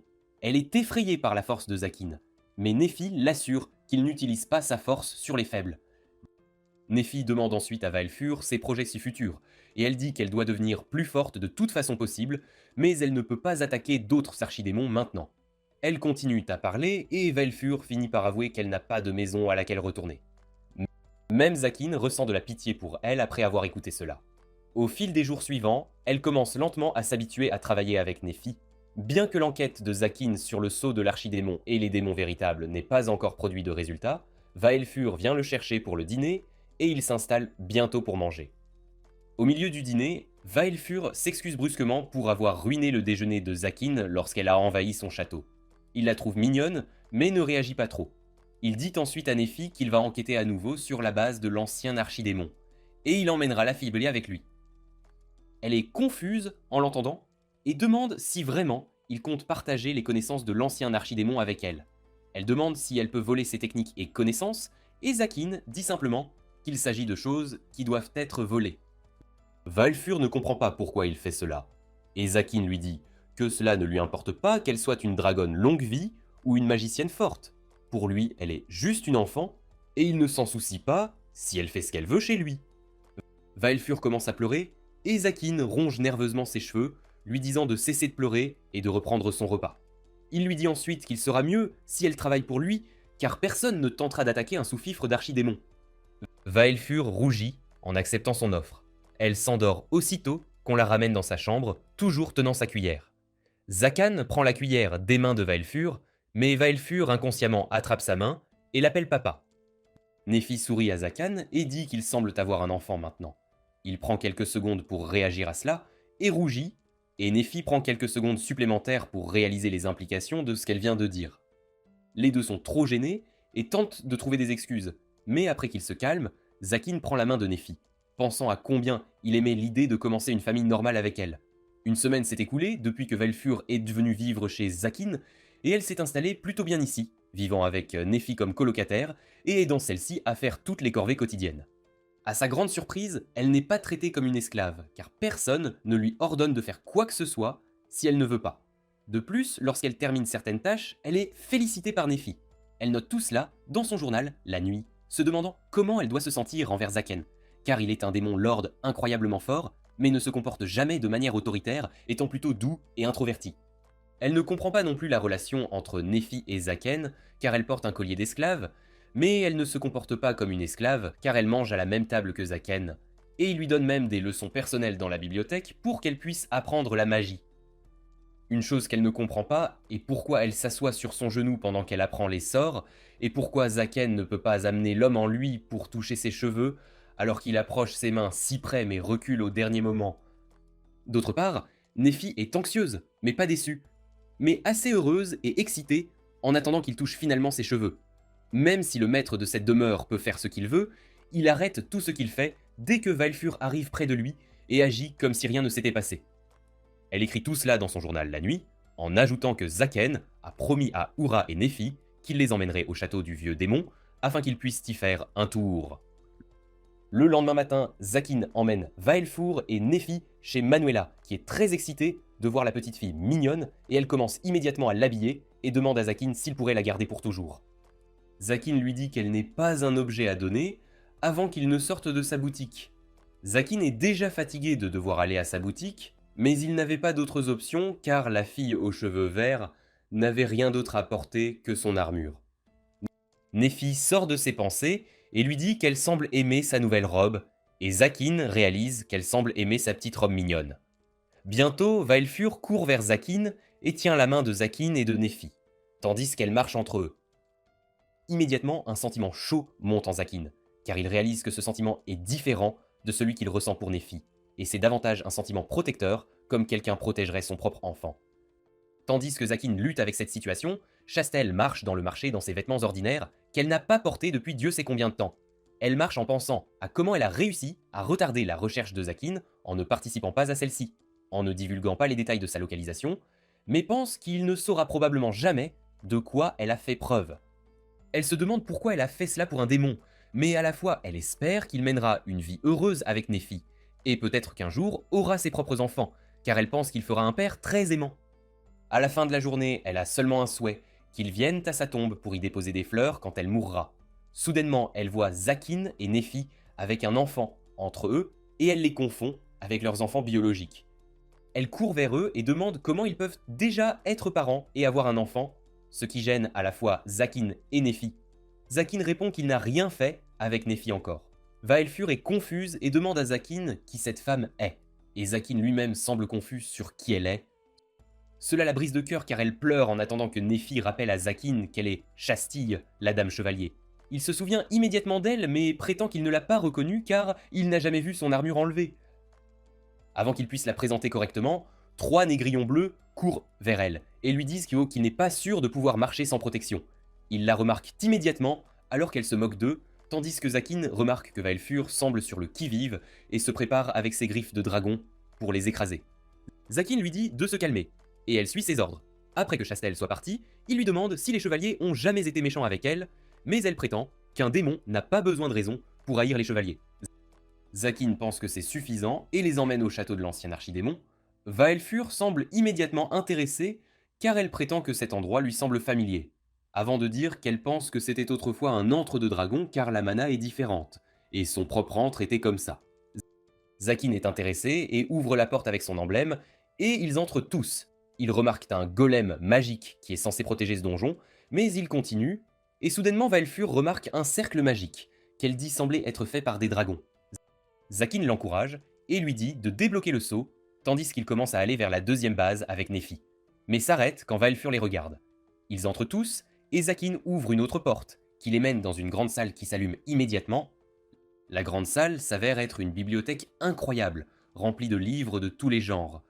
Il s'enthousiasme et dit aux filles qu'elles doivent trouver quelque chose qui est trait au sceau de l'archidémon si possible. Elles commencent à chercher quand Vaelfur s'approche de Zakin et lui demande s'il pourra devenir comme lui un jour. Zakin répond que les dragons vivent pour des milliers d'années, et il y a une bonne chance qu'elle puisse devenir beaucoup plus forte que lui. Vaelfur, douteuse, lève les yeux vers lui et demande si elle pourra vivre avec lui pour toujours. Et Zakin ne relève même pas les yeux des livres, en lui disant qu'elle est la bienvenue pour rester autant qu'elle le souhaite et partir si elle le sent. Elle s'accroche immédiatement à ses jambes et lui dit qu'elle ne le quittera jamais, tandis que Zakin se demande pourquoi il change autant. Ses pensées sont interrompues, quand Vaelfur trouve un volume contenant des informations sur les 12 épées sacrées. Il s'empara immédiatement de ce livre et commença à le parcourir lorsqu'il remarqua qu'il y avait certainement une connexion entre l'église et les démons. Quand il a vu l'épée sacrée pour la première fois, il avait l'impression d'avoir vu les runes quelque part, mais maintenant c'est confirmé, car il correspond, les runes de l'image de l'épée, à son emblème d'archidémon, et réalise que les deux sont écrites dans la même langue magique. Il prend les livres et dit aux filles qu'elles peuvent avoir n'importe quel livre qu'elles veulent, et quitte le lieu avec elles. Pendant ce temps, Chastel se présente à l'église, où ses négrillons lui disent qu'on aurait que Sir Raphaël, le légendaire chef des chevaliers sacrés qui a tué le plus grand nombre de sorciers, arrive bientôt. Soudainement, Raph se présente devant eux, et ils tous se prosternent devant le géant. Ils demandent qui parmi eux est l'ancien chevalier qui a eu son épée prise de leurs mains, et quand Chastel répond qu'elle est elle, il lui demande directement combien de sorciers elle a tués jusqu'à présent. Elle est surprise par sa franchise, mais répond bravement qu'elle ne pense pas que le nombre de sorciers que vous avez tués est un bon jugement de votre caractère. Les négrillons bleus derrière lui pissent leurs culottes en lui disant à Chastel de parler avec prudence, car ils ne peuvent pas la sauver de lui. Mais le grand homme rit fort, affirmant que personne n'a jamais osé lui parler comme ça, surtout une fille. Il lui dit de prendre sa bravoure avec elle au paradis, ce qui effraie Chastel, mais heureusement, le pape de l'église arrive à temps et lui dit à Raph de reculer, car il n'a pas le droit de tuer qui que ce soit. Raph riposte en disant qu'il ne parle pas à un politicien, ce qui déclenche Chastel pour défendre lui disant de parler avec prudence au pape. Raph devient furieux et sort son épée avant de la pointer sur lui en lui disant au pape que l'épée choisit son maître, donc s'il ne veut pas lui donner l'épée, alors elle doit mourir pour que l'épée puisse être donnée à quelqu'un d'autre. Le pape retourne immédiatement et donne l'épée à Chastel, qui attendait que Raph essaie de la combattre, mais il simplement quitte pendant qu'elle est simplement laissée là, dans sa chambre, à se demander si tout cela était son plan. En même temps, Zakin parle à Barbe dans un bar où il rit de savoir qu'il a adopté un enfant et verse de la boisson pour lui, avant de lui proposer de devenir le gestionnaire du château souterrain. Zakin refuse immédiatement, mais il négocie jusqu'à ce qu'il permette à Barbe de prendre quelques livres en échange d'informations. Barbe lui dit qu'un nouveau chevalier sacré qui aurait dit avoir mangé de la chair de dragon est arrivé dans la ville et dit avoir tué 499 sorciers jusqu'à présent. Selon lui, il avait été spécifiquement appelé pour traiter avec Zakin, donc il devrait surveiller son dos. Alors que Zakin demande comment le chevalier paraît, la porte derrière eux s'ouvre inopinément et personne autre que Raph passe, tout le monde regardant. Barbe décrivait comment Raph était un grand homme avec une cicatrice sur son visage quand ils se retournèrent et le virent debout en chair et en os, prêt à combattre. Ils se retournèrent tous deux pour voir ce géant regardant vers eux, ce qui effraya immédiatement Barbe, tandis que la serveuse de bar s'évanouit à la vue de ce sourire. Barbe se lève, terrifiée, se préparant pour un combat et commençant à chanter des sorts en marchant vers Raph tandis qu'il sort sa lame. Mais avant qu'il puisse faire quoi que ce soit, Zakin annule son sort avec le sien. Barbe regarde autour de lui et demande à Zakin s'il est devenu fou, car ce homme le tuera à tout moment maintenant. Mais Zakin lui dit de se calmer et de s'asseoir sur sa chaise, car il ne pense pas que cet homme soit là pour combattre. Raph sourit à Zakin et reconnaît qu'il semble avoir plus de cervelle que la plupart des sorciers qu'il connaît. Tandis que Zakin se demande pourquoi ce chevalier sacré qui aurait dit avoir tué 499 sorciers ne dégage pas d'aura d'animosité ou de violence. Zakin lui propose une chaise et dit qu'ils peuvent avoir une conversation, et le chevalier accepte avec plaisir et s'assoit devant l'archidémon. Pendant ce temps, Barbe se dirige derrière le comptoir, tandis que le propriétaire de la bar crie à Barbe de s'assurer que sa fille ne meurt pas. Barbe n'a jamais vraiment utilisé ses sorts pour le bien, donc c'est la première fois pour lui qu'il essaie d'utiliser des sorts de guérison sur elle, avec un air stressé. Zakin pense qu'il a demandé à cet homme de s'asseoir pour discuter, mais il n'a vraiment rien à discuter. Il songe qu'il aimerait être à la place de Barbe, aider cette fille, même si elle n'a besoin de rien, juste assommer pour un moment. Il se tourne vers Raph une fois de plus, et lui demande s'il avait quelque chose à lui dire. Raph prend sa bière et lui dit qu'il a entendu qu'un archidémon s'en prenait à ses chevaliers sacrés, et lui demande si c'est bien lui. Zakin comprend aussitôt qu'il parle de Chastel, affirmant qu'il ne doit pas ressembler beaucoup à un archidémon maléfique, ce qui fait rire le chevalier qui prétend que, malgré sa petite taille, il a bien ce regard vilain dont il a tant entendu parler. Zakin lui rétorque qu'il a entendu parler de son passe-temps de tuer des sorciers, et lui demande pourquoi diable il est si calme alors qu'il y a 2 sorciers juste devant lui. Raph prend une grande gorgée en répondant qu'il n'a fait qu'éteindre des braises qui allaient un jour devenir un brasier. Zakin semble confus, s'attendant à ce qu'un homme ayant tué 500 sorciers soit plus brutal et impétueux, mais cet homme semble bien plus intelligent. Raph rompt le silence et lui demande directement s'il a combattu la chevalière sacrée Chastel, et si oui, a-t-elle jamais été une menace pour lui. Zakin répond honnêtement qu'il ne sait pas à quel point elle était une menace pour lui, mais il est certain qu'elle fut l'adversaire la plus redoutable qu'il ait jamais affrontée. Raph affirme aussitôt que cela signifie qu'elle est inutile à l'église et devrait être éliminée sur le champ. Zakin semble confus et demande de quoi diable il parle, et Raph révèle que lorsque l'église a voulu poursuivre sa chasse au nouvel archidémon, elle s'y est opposée, et a même renoncé à sa position de chevalière sacrée. Selon lui, cela donne à l'église une raison suffisante de se débarrasser d'elle. Zakin est surpris, se demandant comment diable elle a pu se mettre dans une position aussi délicate, et il convient que si elle a vraiment dit cela, elle ne leur est d'aucune utilité. Finalement, Raph se lève de sa chaise et dit à Zakin que ses affaires ici sont terminées, il va donc prendre congé. Mais Zakin réalise que cet homme n'est venu ici que pour confirmer le lien entre lui et Chastel, ce qui lui donnera une raison valable de la détruire. Il l'arrête à mi-chemin et dit à Raph que Chastel a de nombreux amis dans cette ville qui pleureront vraiment sa mort. Et cette ville est son territoire. Donc si Raph dépasse les bornes et fait quelque chose de fou, il sera traité en conséquence. Raph prétend n'avoir jamais imaginé qu'un archidémon se soucierait des humains, mais Zakin lui dit de rester dans ses limites s'il veut rester en vie et de prendre cela comme une sérieuse menace. Raph éclate de rire, affirmant que Zakin est exactement comme il le pensait et estime que l'église doit éteindre cette braise aussi avant qu'elle ne se transforme en enfer. Barbe regarde Zakin et lui demande « Ce diable, il essaie de faire » et suggère qu'il devrait tuer le chevalier dès qu'il le peut. Zakin baisse les yeux et lui dit de l'aider alors. Barbe le saisit immédiatement par le col, lui demandant s'il veut que Barbe meure, mais Zakin lui dit qu'il veut qu'il aille à l'église et vérifie Chastel une fois pour s'assurer qu'elle va bien. Il a une compréhension avancée de la magie de téléportation, ce qui lui facilitera la tâche. Il promet d'ajouter quelques livres supplémentaires pour son dérangement, alors Barbe se lève et se téléporte, laissant l'addition au bar à Zakin.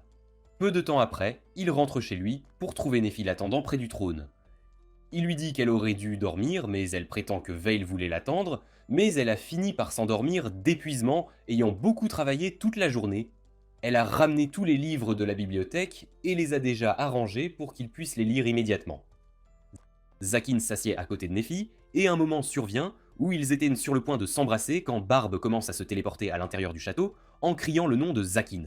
Il sort la tête, tandis que Zakin se tient devant lui, furieux de lui d'avoir gâché le moment, ce qui trouble Barbe qui n'en sait rien. Il sort immédiatement, Chastel dans ses bras, qui semble pâle, il dit à Zakin qu'elle semble avoir été empoisonnée, et Zakin dit immédiatement à Nephi de préparer ses affaires pour le traitement. Ils se pressent bas tous autour de Chastel quand Veil se réveille de son sommeil pour ne voir qu'un chevalier avec une épée sacrée devant elle. La haine bouillonne en elle. Elle perd le contrôle et transforme sa griffe de dragon avant d'attaquer une Chastel inconsciente.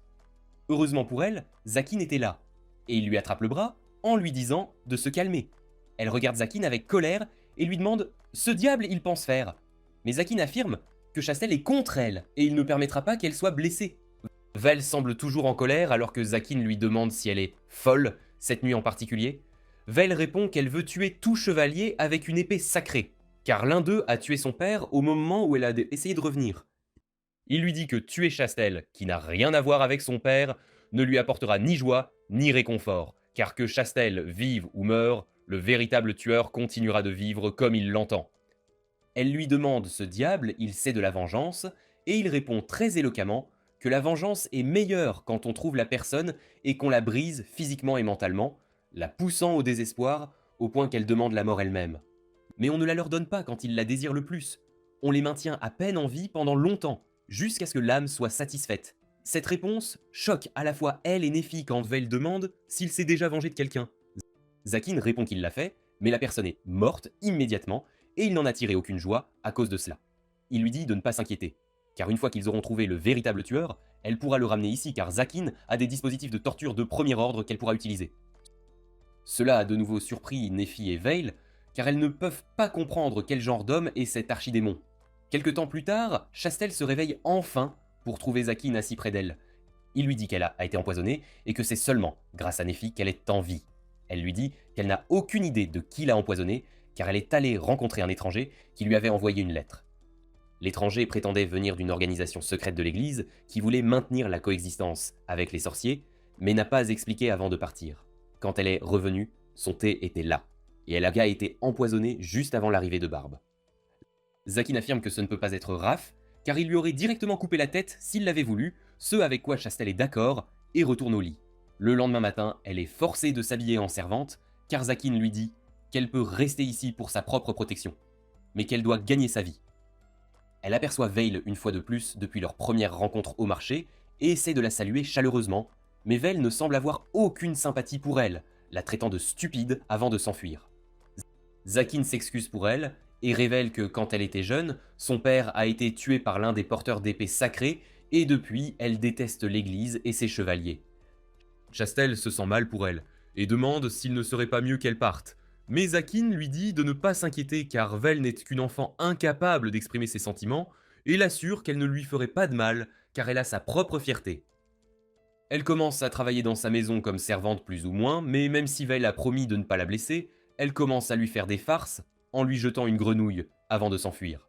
Zakin arrive en courant de la bibliothèque pour la vérifier, seulement pour trouver la chevalière sacrée en pleurs sur le sol, car elle a peur des grenouilles. Zakin lui dit de s'en occuper, car il n'a jamais promis que Val n'essaierait jamais de la taquiner. Bien sûr, elle repointe sa tête et lui jette d'autres grenouilles, la faisant tomber au sol en pleurant après avoir glissé.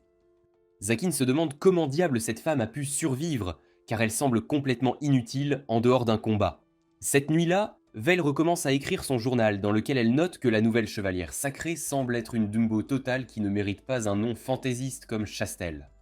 Elle écrit qu'elle est incroyablement facile à piéger, car elle peut simplement jeter des pots sur son chemin et elle glissera certainement dessus. Elle se demande comment diable cette femme est devenue chevalière si elle ne peut même pas esquiver une peau de banane. Elle écrit aussi que la femme semble avoir peur de presque tout ce qui bouge, comme les araignées ou les serpents, et s'enfuit à la première vue d'eux. Elle affirme que la taquiner est bien trop facile et que cela devient ennuyeux, pour être honnête. Elle ferme son livre quand on frappe à la porte, alors que Zakin entre dans la pièce et s'assied près d'elle. Val s'attendait à ce qu'il lui crie dessus pour avoir taquiné la chevalière, mais il affirme qu'à part les repas, elle peut la taquiner autant qu'elle veut.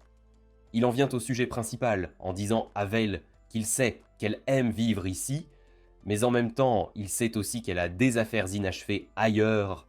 Il lui dit qu'elle peut partir quand elle veut, mais qu'elle doit savoir que ses portes lui seront toujours ouvertes.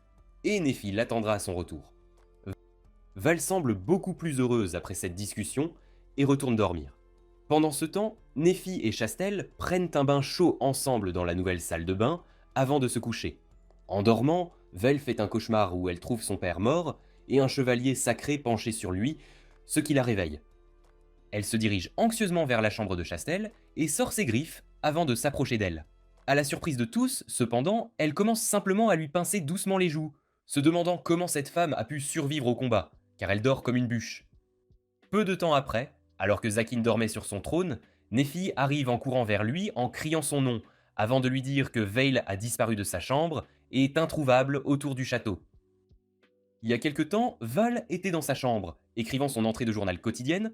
Elle écrit comment Zakin lui a demandé d'être sa fille et celle de Nephi aujourd'hui, ce qui fut une grande surprise, mais elle était heureuse de l'entendre. Elle s'avoue qu'elle aime être ici, recevoir des caresses de Zakin et des câlins de Nephi. Cependant, cela lui pose un dilemme. Elle veut tellement rester ici qu'elle est sûre que cela lui fera oublier sa vengeance, mais elle ne veut pas faire cela à tout prix. C'est pourquoi Veil décide qu'elle ne peut plus vivre avec Zakin. Elle couche les derniers mots de son journal d'observation d'archidémon et le ferme le cœur lourd. Elle s'envole du château, remerciant Zakin de lui avoir demandé d'être sa fille et de lui avoir donné le droit de prendre la décision. Elle arrive bientôt à un escalier souterrain menant au château de l'archidémon précédent et commence à descendre, ignorant que quelqu'un la suit. Val arrive bientôt aux portes du château et pense qu'à l'intérieur, elle peut trouver suffisamment de connaissances et de pouvoir pour tuer un porteur d'épée sacrée. Zakin a tout arrangé pour qu'elle puisse entrer seule dans le château. Cependant, alors que Vel essaie de déverrouiller les portes du château, elle hésite, réalisant que si elle prenait quelque chose du château sans le dire à Zakin, elle le trahirait. Juste au moment où elle ouvre un peu la porte, elle entend la voix de quelqu'un derrière elle. Elle panique en se retournant et découvre que Raph l'a suivie ici. Mais quand elle voit l'épée sacrée derrière son dos, les horribles souvenirs de son passé lui reviennent.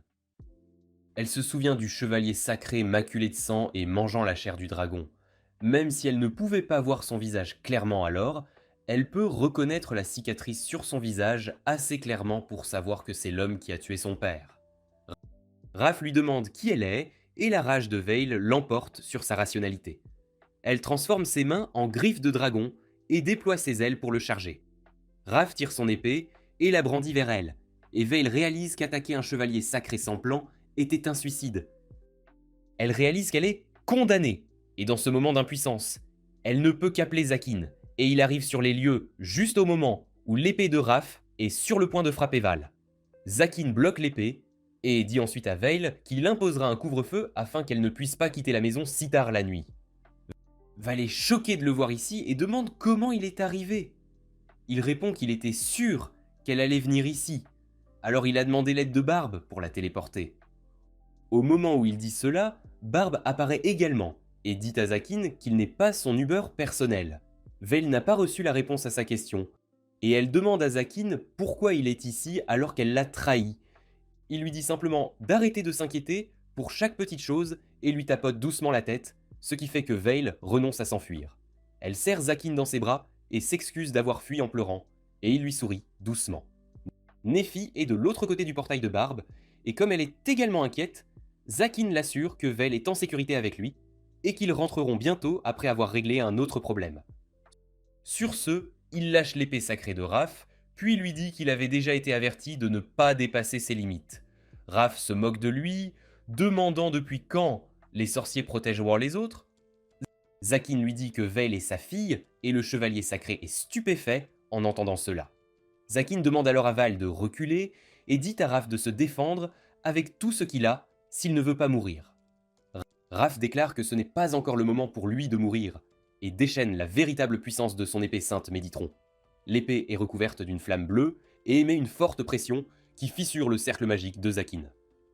Raph se vante que son épée possède le feu de purification qui a autrefois tué un archidémon et brûlé toute leur magie. Val et Barbe sont inquiets maintenant, mais Zakin dit à sa fille qu'il va lui apprendre comment se venger maintenant.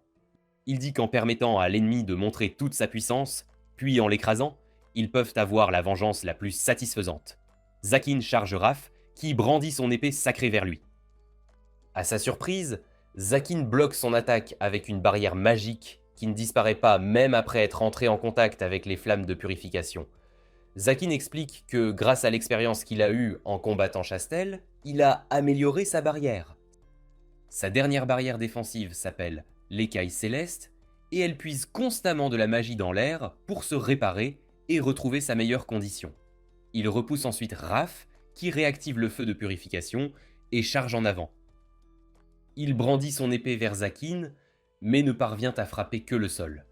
Même ainsi, son coup est si puissant qu'il crée un trou géant devant lui et l'enflamme. Zakin a facilement esquivé l'attaque, et quand Raph l'attaque à nouveau, il le repousse simplement avec sa barrière incassable. Le chevalier sacré l'attaque à nouveau, et cette fois, il parvient à détruire la barrière. Zakin remarque que sa barrière est encore loin de la perfection, si elle n'a pu encaisser que 3 coups.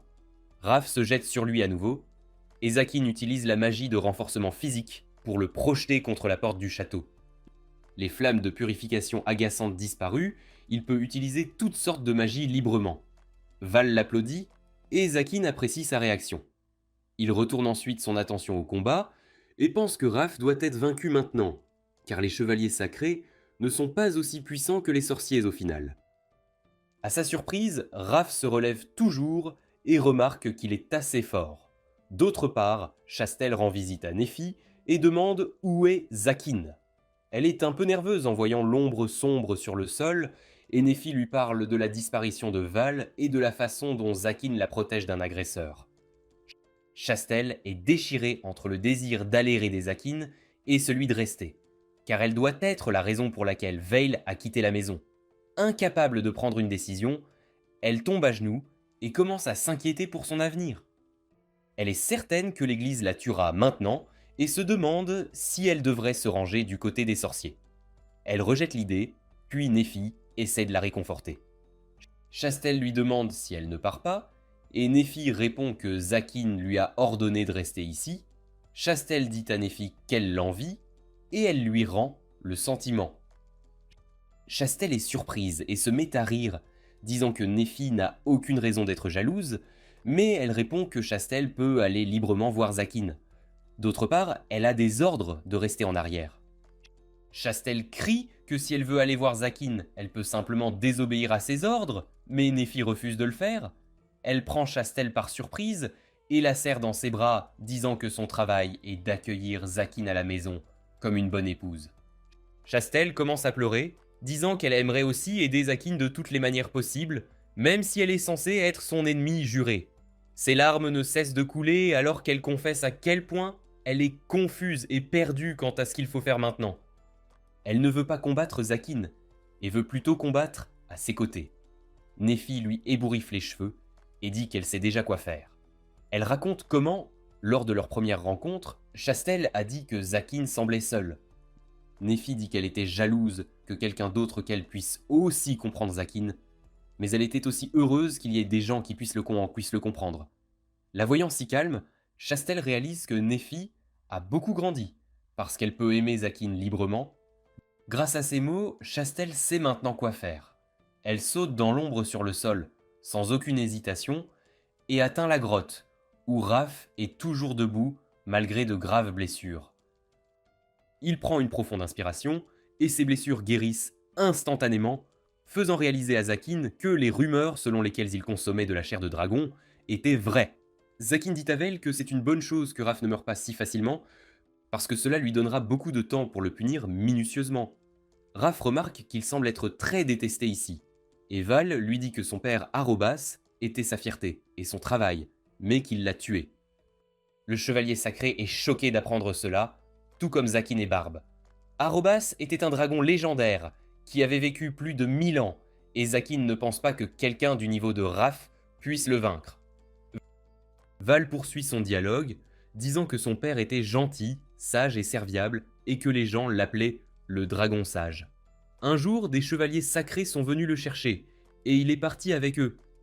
Il n'est jamais rentré à la maison, et quand Val a décidé d'aller le chercher après une semaine, elle a trouvé le cadavre de son père poignardé par une épée sacrée et un homme d'apparence démoniaque buvant son sang. Cette vision était trop insupportable pour elle, et elle a perdu l'énergie de voler. Elle s'est écrasée au sol, et le chagrin de perdre son père a commencé à s'installer progressivement dans son cœur.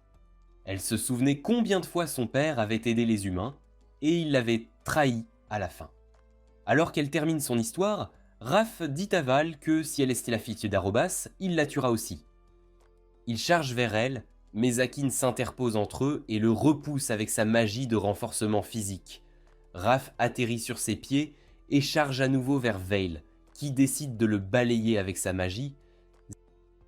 Zakin essaie de l'arrêter, mais il est trop tard, et sa magie draconique entre en collision avec l'épée sacrée de Raph. Cependant, lorsque la poussière de l'explosion se dissipe, il s'avère que Chastel est arrivée sur les lieux au bon moment, et c'est elle qui retient Raph. Barbe panique en réalisant qu'il a oublié de fermer le portail, et Zakin est étonné que Chastel ait pu arrêter Veil et Raph à la fois. Pendant ce temps, Val est confuse quant à ce que Chastel fait ici. Elle répond qu'elles ne se sont jamais entendues, pas même une seule fois, mais qu'elle souhaite simplement avoir une conversation sérieuse avec elle.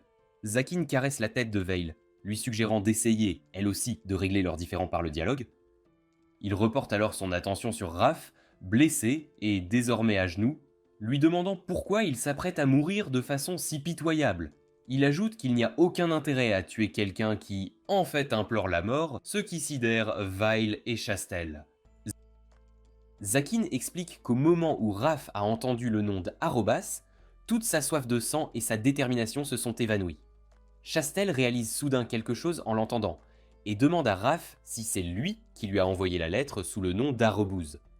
Zakin est maintenant perplexe, et demande à Raph de s'expliquer clairement. Soudain, Zakin ressent une énergie étrange et intimidante émanant de l'intérieur du château de l'Archidémon.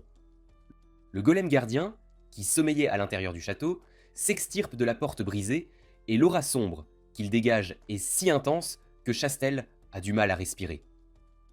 Alors que le golem émerge entièrement de la porte, Zakin réalise qu'il émet la même aura qu'un démon, mais qu'il n'est pas aussi terrifiant.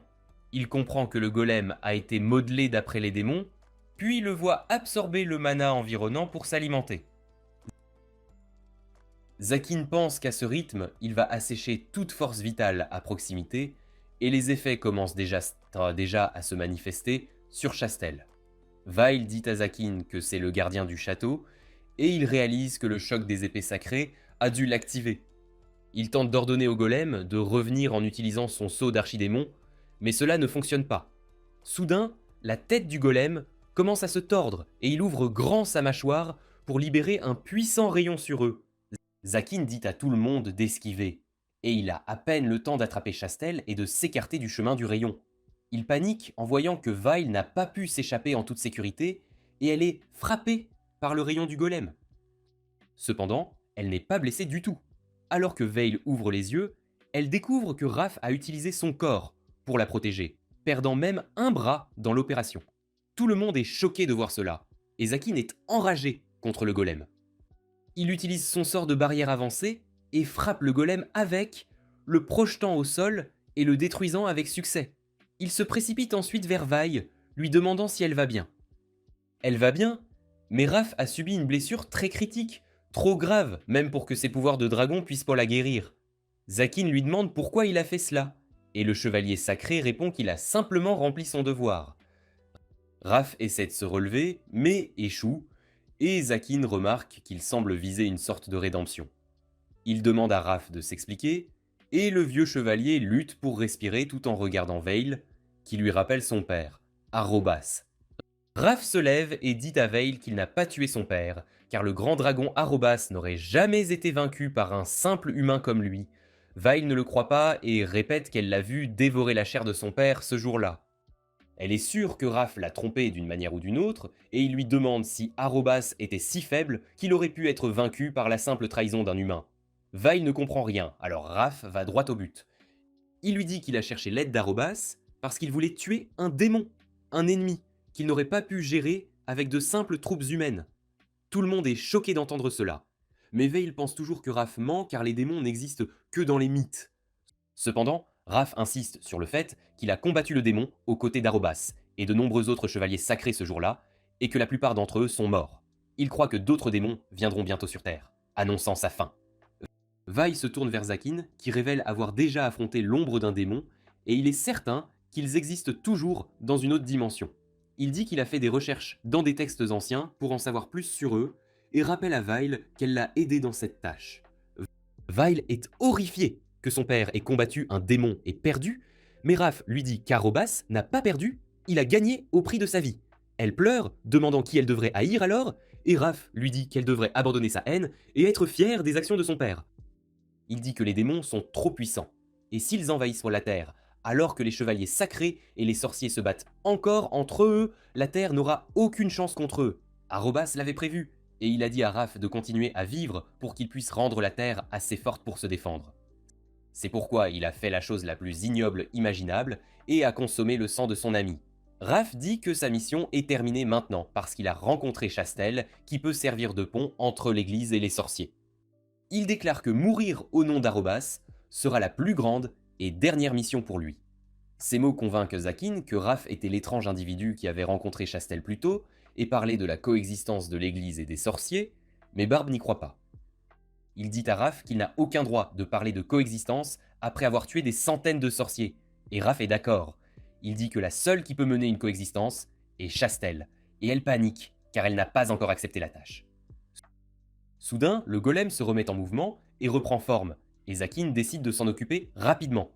Il pense que puisque le golem doit être fait de magie, il peut simplement désactiver la magie comme il le fait toujours. Cependant, Raph le prévient que le golem est fait d'autre chose que de magie. Il contient des traces démoniaques. Il est certain que ces traces proviennent du même démon que lui et Arobas sont abattus, et que l'ancien archidémon a simplement pris son cadavre et l'a transformé en chimère. Cela ne déconcerte pas Zakin le moins du monde, et il se prépare à essayer de nouveaux sorts contre la chimère démoniaque. Soudain, Chastel s'approche de lui et lui demande de la laisser combattre à ses côtés. Elle tire son épée sacrée après avoir purgé tous les doutes de son esprit et lui demande de lui prêter sa puissance. L'épée est soudainement recouverte de flammes dorées de purification, et Zakin remarque que ces flammes sont plus étroitement liées à l'épée que celles de Raph. Le golem charge son attaque et Chastel court soudainement vers lui, malgré l'avertissement de Zakin. Elle contre le rayon du golem avec son épée, le fendant en deux et créant une ouverture pour que Zakin puisse attaquer. Il se précipite et frappe le golem avec sa barrière avancée, brisant son bras. Cependant, des fumées sombres apparaissent à la place du bras cassé et les éclats de pierre commencent à flotter et changent de direction pour faire face à Zakin. Le golem les projette soudainement tous vers Zakin, mais Chastel se précipite alors pour le couvrir une fois de plus et tranche toutes les roches. Même Zakin est intimidé par sa vitesse et sa puissance maintenant, et il est heureux qu'elle soit de son côté. Il utilise ensuite une version modifiée de sa barrière avancée et frappe le golem avant de claquer des doigts et de laisser des flammes sombres jaillir de l'endroit qu'il avait marqué plus tôt. Le golem est réduit en miettes en quelques secondes et Zakin est satisfait de sa victoire. Chastel lui demande ce qu'il vient de faire et il lui répond qu'il a utilisé le sort opposé à sa barrière avancée. Son nouveau sort absorbe continuellement le mana environnant et le brûle ensuite dans un feu noir. Zakin dit que sa barrière avancée et la technique de la flamme noire sont exactement la même chose, mais inversées. Il les a créées pour affronter les chevaliers sacrés et les démons, mais elles sont loin d'être parfaites pour l'instant. Chastel dit qu'il est un sorcier assez redoutable, et il répond qu'elle est aussi très talentueuse. Elle rougit en entendant cela, puis promet de rester à ses côtés à l'avenir également. Juste à ce moment-là, Vile attire l'attention de Zakin sur Raph, qui se vide de son sang. Zakin essaie de le soigner avec de la magie, mais sa blessure est trop profonde. Raph parle de la façon dont Chastel s'est avérée être la chevalière sacrée la plus rapide qu'il ait jamais vue. Il lui dit qu'elle n'acceptera peut-être pas le rôle qu'il lui a offert, mais ses actions ont déjà fait d'elle le symbole de la coexistence. Il lui dit que cette faction de coexistence était l'idée d'Arobas, et qu'il veut juste la concrétiser. Zakin l'aide à se relever et lui demande pourquoi il a tué tant de sorciers alors. Raph lui dit qu'il n'a jamais souhaité les tuer, mais que les sorciers l'ont attaqué en premier. Il dit qu'il a toujours voulu avoir une discussion amicale avec eux, et a même essayé de rire pour apaiser la tension, mais ils l'ont quand même attaqué en premier, et il a été forcé de mettre fin à leur vie. Cela choque tout le monde, et Zakin et les autres disent au vieux chevalier sacré qu'il est complètement dénué de tact, et que quoi qu'il fasse, il apparaît toujours comme un individu menaçant. Ignorant tout cela, Raph demande à Chastel de retourner à l'église et il promet de s'occuper des personnes qui essayaient de lui nuire. Elle lui demande s'il connaît leur identité et il lui répond qu'au fond de son cœur, elle devrait le savoir aussi. Il se lève, demandant à Vile de le laisser assurer la sécurité de Chastel avant qu'elle ne puisse lui ôter la vie.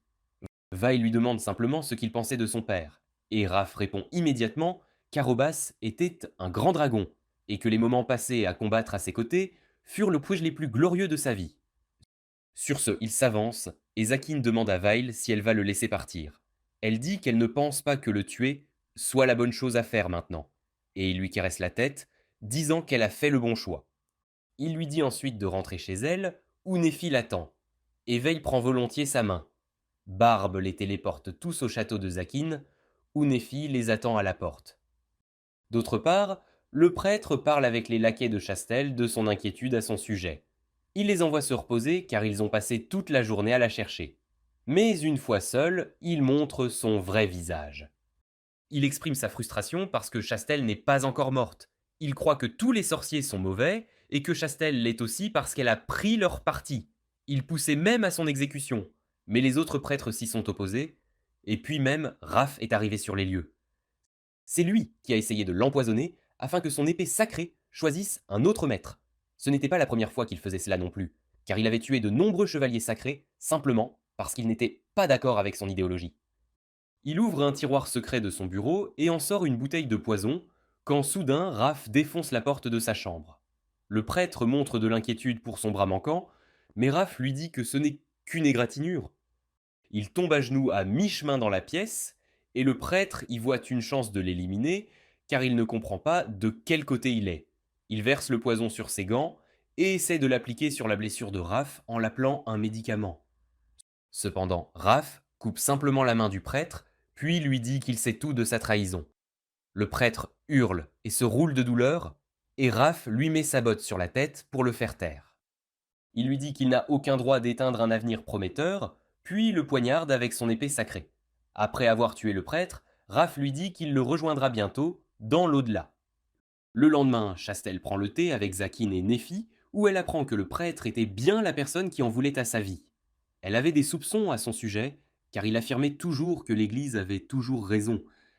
Elle sait qu'il avait tort, et qu'il était délirant comme n'importe quel vieux réac, et maintenant elle veut changer l'Église petit à petit. C'est pourquoi elle prévoit de retourner à l'Église. Zakine lui dit soudain que son thé est empoisonné, et Chastel panique. Il lui dit qu'il plaisantait, mais c'était aussi sa façon de lui montrer qu'elle fait trop facilement confiance aux autres, et que c'est un problème. Chastel est troublée et dit qu'elle a failli renverser le thé que Néphi avait préparé, et Zakine la corrige, disant que quelqu'un d'autre avait fait le thé. Vail s'était caché derrière le canapé tout ce temps, alors Chastel va lui parler. Elle s'agenouille devant elle et essaie de la caresser, mais Veil n'est pas prête pour cela. Chastel l'accepte et commence à partir, mais Veil lui dit alors de revenir. Elle est émue aux larmes en entendant cela et retourne à la porte, promettant d'essayer de rendre le monde meilleur pour les sorciers. Soudain, Raph pose sa main sur son épaule et lui dit de demander son aide, si elle en a besoin. Elle accepte, mais panique ensuite en voyant que Raph est toujours en vie. Il a une conversation décontractée avec Zakine sur la façon dont sa guérison et la bénédiction d'Arobas l'ont fait se remettre rapidement de sa blessure, tandis que Chastel panique qu'ils aient une conversation aussi désinvolte. Elle pensait qu'il était déjà mort, mais Zakine lui dit que c'est lui qui lui a parlé du prêtre. Par coïncidence, c'est aussi lui qui a fait le thé, et non Veil, car il a juré de devenir le majordome de Zakine à partir de maintenant et a démissionné de son poste de commandant des chevaliers sacrés. Chastel panique de nouveau en entendant cela. Hier, Raph est venu à leur château après avoir tué le prêtre et a proposé de mourir de la main de Veil si elle le souhaitait. Zakine a laissé la décision entièrement à la jeune fille dragon, et après réflexion, elle a dit à Raph qu'il devrait servir Zakine et Néphi, car cela l'aiderait aussi. Eh bien, le vieux chevalier est excellent pour les tâches ménagères, et Zakine s'identifie aussi à lui, car tous deux ont une très mauvaise image, même s'ils ne sont pas de mauvaises personnes. Pendant ce temps, Veil demande à Raph si sa main lui manque, puis apporte la pièce d'armure qu'elle utilisait pour faire semblant d'être un grand gaillard. Elle l'attache à l'épaule de Raph, puis la fixe avec de la magie, lui permettant de bouger comme un vrai bras. Le vieux chevalier est touché et jure de servir Veil pour le reste de sa vie. Après avoir entendu tout cela, Chastel fond en larmes en réalisant qu'elle est la seule à partir. Zakine lui dit d'arrêter de pleurer car elle est toujours la bienvenue et tout le monde sera ravi de la voir. Elle est ravie d'entendre cela et elle s'en va joyeusement. Juste à ce moment-là, Barbe sort de l'ombre de Zakine, bâillant et s'étirant, lui disant de préparer le petit déjeuner. Zakine, cependant, lui dit d'accompagner Chastel car elle pourrait avoir besoin d'une protection supplémentaire étant donné sa naïveté. Barbe ne veut pas faire la babysitter, mais Zakine promet de le payer pour cela, et il se met immédiatement à suivre Chastel et s'attache à son ombre. Après leur départ, Zakine remarque que Néphi est soudainement devenue contrariée. Il lui demande la raison, et elle s'accroche timidement à son bras en lui demandant d'essayer de comprendre. Zakine se creuse la tête, puis tient doucement le visage de Néphi, s'excusant de l'avoir laissée seule la nuit dernière. Apparemment, c'était ce qu'elle voulait entendre, et elle le serre joyeusement dans ses bras. Pendant ce temps, Raph ferme les yeux de Veil, lui disant qu'elle est trop jeune pour voir des choses comme ça. Si vous avez aimé cette vidéo, n'oubliez pas de vous abonner pour la partie 12 et assurez-vous de découvrir ce tout nouvel anime sur un perdant qui se réincarne en prince aux capacités divines.